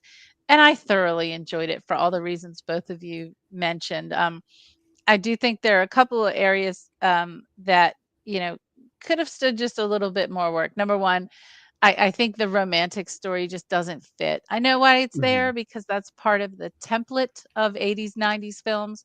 It doesn't fit. They have great chemistry together, but it's not a romantic chemistry. And like I said, the threat of possibly him having a daughter out there, which, by the way, in addition to just forgetting about his wife, he just forgot about his daughter. He even says at a point where she says, I can look her up for you. He says, no. I wonder though if that might have been setting up a sequel or a prequel. And as I mentioned, I think before you joined, Jay, there has been a lot of talk over the years, every 5 or 6 years, about doing a sequel to this film. And Oh, initially, really? Stallone said, yes, it's in production. But then later he said, no, I have not more important things to do, but something to that effect. So every few years, and there's even a Reddit thread about making a sequel. I think there's a lot No to it that kidding. you could make a sequel or a Mhm. prequel to the film. Um, but, in addition to the romance not fitting, did any of you notice the music? I think the music was jarring and did not fit. The soundtrack, the score to this film was just off. It it was I weird. don't think they really cared. To be Yeah, really honest, honestly, I yeah. can't I even wouldn't have remember cared. it. I can't even Yeah. remember hearing the music. I remember the jingles That's more, to be probably honest with you. good then, Mm. because some of the music, especially obviously during the action scenes, it didn't fit. It didn't Mhm. No. feel like action scene music. So I just don't think they they even didn't bothered. care. I think they had their jingles and it just went, And they oh, had Stallone and they yeah. didn't care. And Yeah, probably No. some stock Yeah, soundtrack type exactly, music and yeah. just filled it Yep. in, maybe. Mm, Yeah, but there were these, these orchestral crescendo moments, and it was always off from where the action was. So Mhm. that was a little jarring to watch. The acting, oh my gosh. I think you can clearly see, even though he's Stallone, you can clearly see that he's a trained actor. You could clearly see Dennis Leary and Bill Cobb as trained actors. Everyone else in this film, I think the acting is horrendous, including Sandra Bullock. I'm so glad she got better. But right away, like the opening few scenes, when I know they're trying to be over the top friendly, be well, I'm mellow. Um, I know they're trying to be over the top, but it wasn't. This was some bad acting. The timing was a little off. And because the acting was so bad, it makes Stallone look like a really good actor. I don't know, even better than he is. And then I just mentioned one more time, Bill Cobb in the background, the older African American cop who has been in so many films, who is a stage actor, who is amazing. He has these tiny performances and they're just so subtle and Mhm. underwhelming and so good. I mean, he nails every line.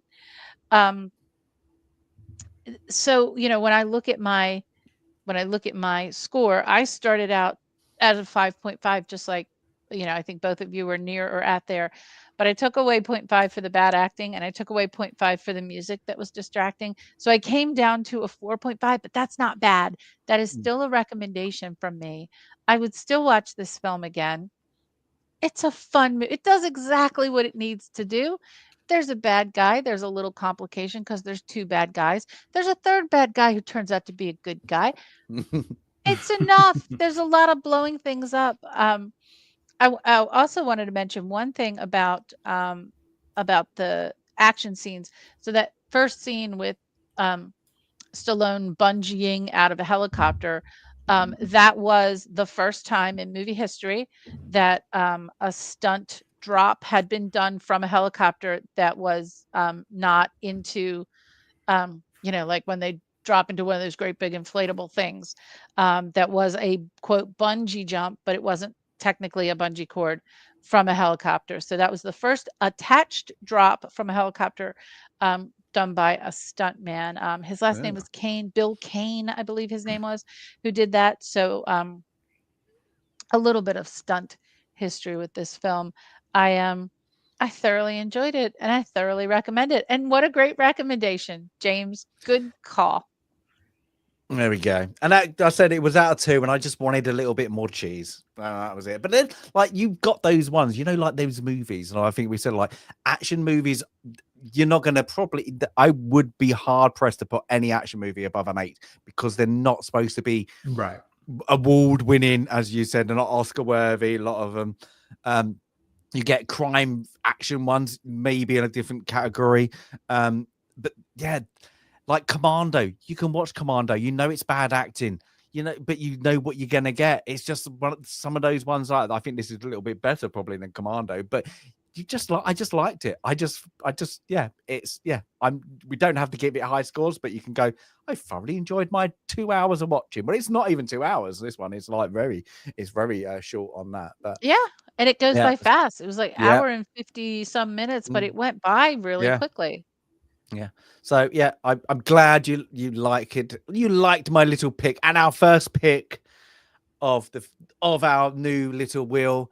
And Sandy, you haven't got the next one. Jay hasn't got the next one. I don't have the next one. Your husband's got the next My one. husband has the And next can you one. I'm just going to let chat. Sandy's now going to explain why, because I'm guessing you had a conversation. What is the next pick for us? So again, in our special categories that were added, one of the new special categories that I think I recommended, strangely enough, was partner picks. Something that each of us don't control. So last week, the very first one that came up was Sandy's partner's pick. And while we were on air, I texted my husband, I told him literally, pick a film, don't think about it, pick a film. And he wanted to do a good job. He wanted to think hard about it. I said, nope, just pick one. Oh, you put the pressure on him then. What would you recommend? And he said, Wedding Crashers. So we're going to watch Wedding Crashers. And I did. Afterward, I asked him why. He asked me if he should change it. Should it be a classic? Should he do more thinking? And I'm like, no, stop. This is great. This is fine. And he said, well, it's just a fun movie. And I said, that's exactly what we want here. Just, your thought on a fun movie. So I will get him to write a line or two about what he thinks about the film, because we're going to watch it together and then come and review it next week. This is our first Owen Wilson, and I know we did debate it, but it is our first Vince Vaughn film. And Christopher Walken's in it, and this is our first Christopher Walken as well. Oh, he is, yes.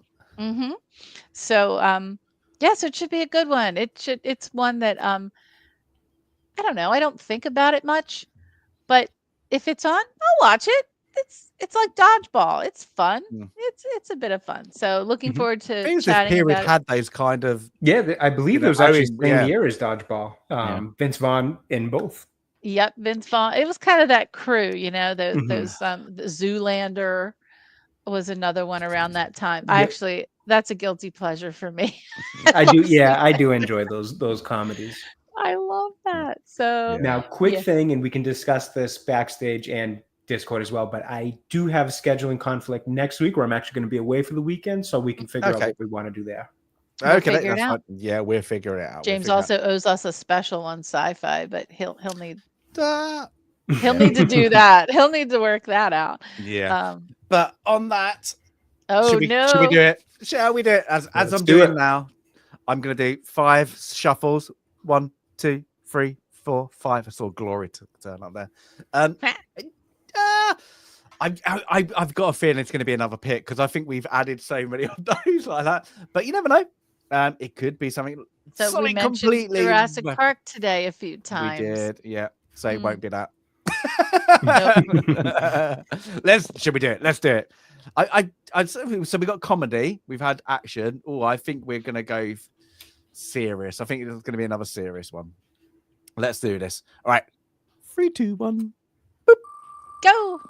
Is the Sound of Music on here? Can't remember. No. I hope not. I hope not.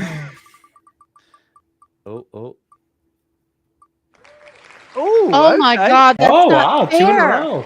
There you go. 2 in a row. Sandy's fantasy film. Oh, I'm guessing you're going to need options time. Are coming up frequently. No kidding. Yeah, because I think there's just so many of them. That's it. Wow. So, there we go. Sandy's fantasy film. Chat, what do you think? Go on, go.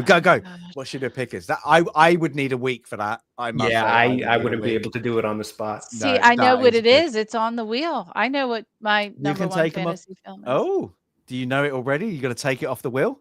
It's actually my number 2. I can't do the number 1. You'd kill me. You guys would kill me. Oh, what for?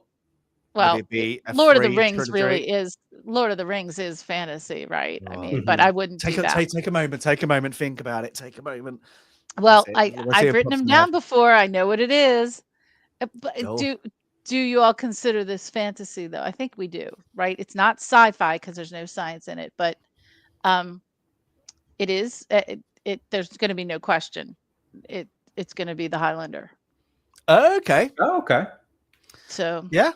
there's no question. I have my list of fantasy films, and it's Lord of the Rings, and it's the Highlander. There we go. So we're gonna watch. It's going to be the Highlander. There we go. I have actually never seen it, so that'll be good.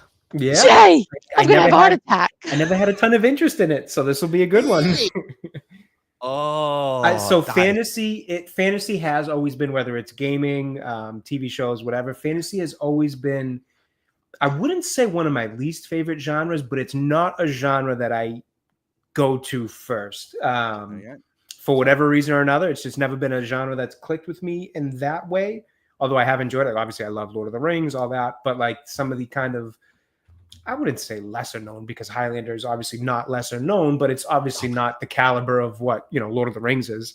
So stuff like that just never really came across. Like, it even took me years to get into Game of Thrones. I don't think I started watching Game of Thrones until like season 5, just because it wasn't a genre that, screams to me. So I've caught up on a little bit of fantasy stuff. So this will be a good one for me. We haven't had a Sean Connery film yet, have we? We have not. I don't think so. No, we don't. So I don't think we've had anyone in this film. I do believe I've watched, because looking at him now, Do we I have the believe I've Kurgan in watched anything? some of this in school. Back in high school, I remember a teacher, I believe, playing scenes or something from this. Maybe not the whole thing, but that image right there looks insanely familiar. Yeah. I think I've seen a scene or two in high school when they were showing it in class, but that's it. I haven't actually watched the whole thing. Yeah. So Highlander's all for Highlander, right? Yes, it is the best soundtrack. We're gonna talk. Big Queen. We're gonna talk about the soundtrack big time when we talk about this film and how that was developed. To live forever. Did we? Why am I thinking we had Clancy Brown in something? So I'm gonna look that up. I think we did, or maybe I've just watched something with him recently. But I know he was in Penguin. What else was I? Could have sworn we watched something with him though. He was in Penguin. Oh, you know what? I was thinking about Shawshank Redemption. Maybe that's why, because I was thinking about that. But so we have on this one, remember, Jay, just to catch you up, it's a French Canadian playing a Scottish person, and then a Scottish person playing a Spanish Spaniard. Like that. Yeah, there's that. But you have to overlook a lot with Highlander. Okay, you have to overlook a lot with Highlander. So you're gonna find out who the one is. I'm so excited. I'm actually excited to watch this one. This feels like a kind of staple of 80s film that I've always wanted to get it has to. Wrestling in the open sequence. All right, there we go. It does actually, and it's a Madison Square Garden, isn't it? Yeah, it is Madison Square Garden. Madison Square Garden. Have like have some very cheesy wrestling, like from the what would be early 80s. What is this? 85, 86? Is it 85? 86, I have to look it up. I'm looking for Clancy Brown right now. But it's 86. There we go. And it actually is classed as an action fantasy movie. There we go. And it's the best opening to any film that, when you're kind of watching what's going on, you're seeing him kind of move out of the wrestling arena, and then here we are. What an awesome beginning to I like this. This was like when you had bands going, "Oh, we're doing a whole soundtrack." Wasn't it? Like it's like that. I think the idea of a rock opera, like Styx had done before Mr. Roboto, the theater, whatever the Styx album was called. Oh, I can't remember, but then Queen. I'm not gonna spoil the conversation about how was the music written for the movie, or was the movie written for the music? So there you go. Highlander. Queen was asked to initially make 1 or 2 songs. They had already written several of the songs and decided to make the album for the movie based on songs they had already written, plus additional songs for the movie. So and for me, it's the concept. We'll talk about it in 2 weeks, but somebody's excited, Jay. It's not a perfect movie. The acting's not tremendous. The special effects are highly questionable, It's some cheese, but for me, it's the concept that is Mhm. amazing here, and just one of those And Jay, foundations can of if you fantasy. like the movie, don't watch number 2. Please Oh, is don't. there a sequel? I didn't even realize that. No, we don't. There's 2. Oh, yeah. There is. We don't Oh, geez. recognize the sequel at Now, all. It's It's called The horrendous. Awakening. It's So, uh, the okay. quickening, the quickening, the Yeah, quickening. it's the quickening. Sorry, yeah, the quickening. If it was you didn't know about this movie, it might have a set, but because this movie sets up something, and then should be one and done, Yep. So I Yep. like to see how they're going to do the remake with Henry Cavill. I was just going to say, correct me if I'm wrong, but didn't we get an announcement for that somewhere in the past few years? Yeah, but apparently we it's gonna hope be so. post production. Yeah, what if it's Because going to be Hollywood just hates Henry Cavill for some reason. I can't don't seem to figure know. out why. Hey, but I did call it in a way. I said it was going to be a musical. Okay, there you go. Although this isn't a musical, music is a very. Well, it wasn't important Sound of part. Music, so at least No. But yeah, music. there is are a hills, very but important there part are of the Highland film. hills, not the For hills are sure. alive with the Sound of Music. And lucky really, enough. the beginning of so much in terms of not just fantasy, the genre, but gaming, and all kinds of elements that come out of this one idea. And and hey, I didn't mind the television show. That's how I actually found the film, because Well, I that's a wouldn't bit have seen the backwards way film of in the doing it, isn't it? theater, Yeah. but I watched the TV show when I was little. I thought it was freaking cool, and it was terrible, but I was like 6, and it was cool. And then I watched the movie People when I getting got old. decapitated when you're 6 must have been great. You know what I like? The idea of, which is similar to Buffy the Vampire Slayer and Giles's character as the Watcher. So in the television series, The Highlander, you have a Watcher. And I don't know, in a weird way, I identify with, the person that hangs out in the library and learns all the history to be able to help guide the person with the supernatural powers. So I like that. So anyhow, yay! I'm excited. Thank you, wheel. Now we got to check the wheel. We might have to test it out to make sure it's not just going to on all these special it will. categories. We're just getting 3 in a row. So yeah. So That's pretty we cool. have to say, but yeah. But that's it. No Awesome. more. Yeah. So but then that means you've eliminated 2 off the wheel. Yes. So I'm So kind of. yes.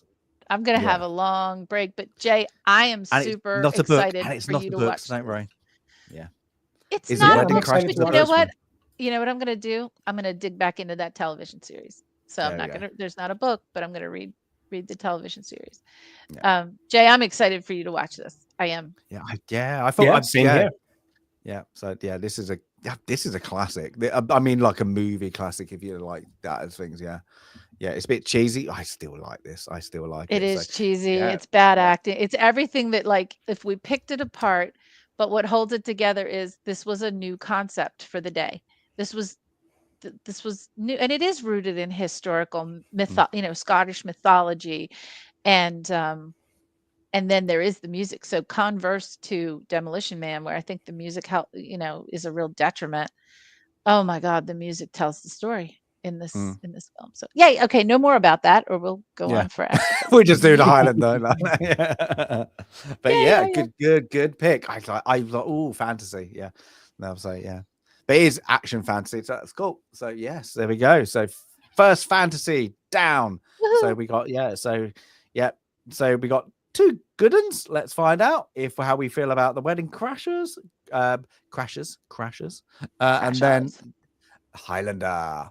So yeah, I'm sure this will be the only what's his name? What is the main actor? Christopher Lambert. Christopher Lambert. I'm sure this will be his only movie on the list, because the only other one I can there was a movie, wasn't there, when he's in prison? Yeah, he didn't He had much. the trackers on, and if they come out, their thing explodes. He didn't do much because he essentially lost his vision. Oh no, jeez. And significantly hampered by a disease that impaired his vision for life. Oh yeah, I forgot he plays that, and it's not a very good movie. And I think he does. I think he also plays someone who loses their vision in a made-for-TV film. So he was in. Oh, okay. So after The Dreadful, The Quickening. He was in Mortal Kombat, Okay, yeah. the film Mortal Kombat. That's yeah. And he's still working, actually. He is still in some. Now, remember, he's a French actor, by the way. So, I thought he was Canadian French. I'm not sure which one, but interestingly enough, two of his more recent works are called Dark Room and Eyes Everywhere. So I have a feeling it has to do with him losing his, using that as, but yeah, he's not in anything that, after Mortal Kombat. Oh, good Lord. He was in that movie that I walked out of. He was in Hail Caesar. All right. So he does have some little roles. He's not the greatest actor, to be honest. Though. No. No, that's it. No, and so I guess we'll have to look into, like, why did he get this role? Is it because of his sword work? Because the guy who plays it, Adrian Paul, who played him on television, he has a YouTube channel where he talks about the history of swords, and it's a good channel. And I'm surprised more people in our little sphere, of the people that we kind of hang out with, etc., don't mention it, because he seems like a really great guy, and he just goes into he's very well known for his. Oh, he was also in Greystoke. Christopher Lambert. Yes. Was in Greystoke. That's not great though. I don't like that. No, it's not. That's Tarzan. Yeah, that was bad. That is Lord Greystoke. So we haven't had Tarzan yet, Jay. We're waiting for your animated. I know. I do love that movie. Specifically the soundtrack. It's Phil Collins at his best. But great. Anyway, we got some good uns. Hey, look at that. We got the 3-hour mark on Demolition Man and a little bit more. But yeah, everybody, the homework is a comedy homework. So we got Owen Wilson, Vince Vaughn, Christopher Walken, and was it Lizzie Fisher? Izzy Fisher? Somebody said in chat. From, I think she was in probably, I don't know if you guys get it. Like, I think she was in Home and Away. Or do you get Home and Away in Neighbours? Not that I can think of. No. Oh, it's an Australian soap opera. Oh, no, for sure. Sandy, the best way I could explain it, it would be like EastEnders, but on a beach in Melbourne. There's nothing like EastEnders. I love it. There we go. But everybody, I hope you've really enjoyed a bit of Demolition Man, a little bit of action. It's been great. Jay, have you got now nappies to change? In fact, I'm sure I do. You'd be like, he's been with Mama Nerd Take, so he's been good, but I'm sure she's ready for me to take my shift. How long is his naps? Is he coming up? Like, is he doing hour naps or longer? So naps have been about like 2 hours or so. But the sleep at night's been great. It's been like 3-4 hour stretches. Half-hour wake up for feeding, that's change, and then right back for another 3-4 hour stretch. So yeah, my kid was exactly the same when he took that first feeding sessions. Then after that, it just boom out. I was like, after he eats, so lucky. He's out like a light. Yeah, that's lucky. So yeah, cool. Yeah, knock on wood for sure. Yeah. Is my kid gonna get Peter Parker soon? I think so. I think I'm just about settled into getting ready back to streaming and all that, and working on some videos. I've got a few ideas floating around, and I've really settled into a schedule here. So back to work as well, which is kind of making the schedule settle in by default, because you just kind of got it when you get back to work. So hopefully some stuff coming from the channel.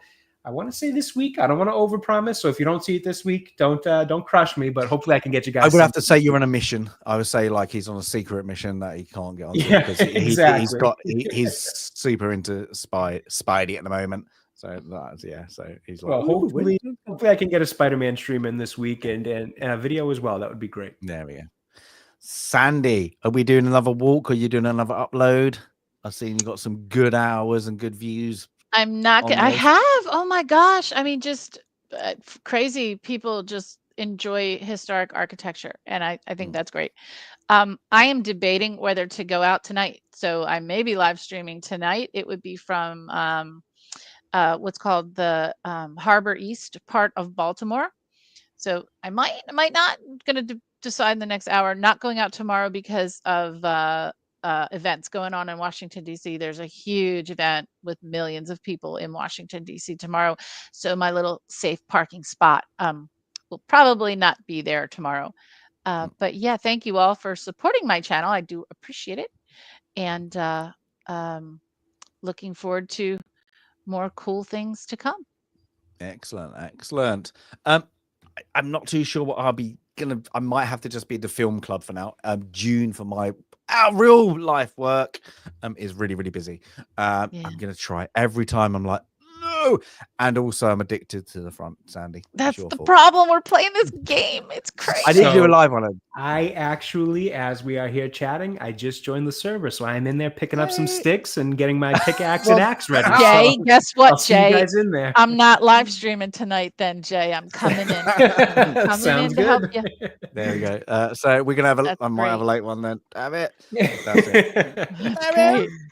We got to show you yeah. how to run the beacon to get you some points so you can so you we can have to level up. explain this. Yeah, we have to make okay, chat. We get onto a Discord. We're gonna talk about this. We're gonna do this. So yeah, but yeah, everybody on chat, have a good one. We're gonna go and play a game. But everybody, thank you, everyone. You guys are awesome. Chat. Thank you all for coming in. Ben, I did say hello. Oh, hey Ben. Sorry, I didn't see him sneak in at the end there. Hey Ben, he just sneaked in just in the Ben's end. a Everybody, lurker. yeah, remember whatever you do never agree with Abe, and definitely never agree with anything with Highlander, because he just every time Highlander. We agreed on one movie, The 13th Warrior, and I said actually it's quite a good movie. So that's it. So Antonio Banderas as a I think from Persia, I think it is, in a Viking world. Now, there's a cheesy performance. You said cheese earlier. There you go, Antonio Banderas. I don't mind him in some of his movies. Some of them I like him. Hey, you know who he is Puss in Boots. I love him. Yes. Love him absolutely. Oh, I've read that book many a times. So yeah, the original one. But yeah, everybody, thank you all again for popping in. Remember your homework. If not, I will be Xing it out, tweeting it out, whatever it's called. And have a great rest of the weekend. And we'll see you very soon. Have a great one. Bye.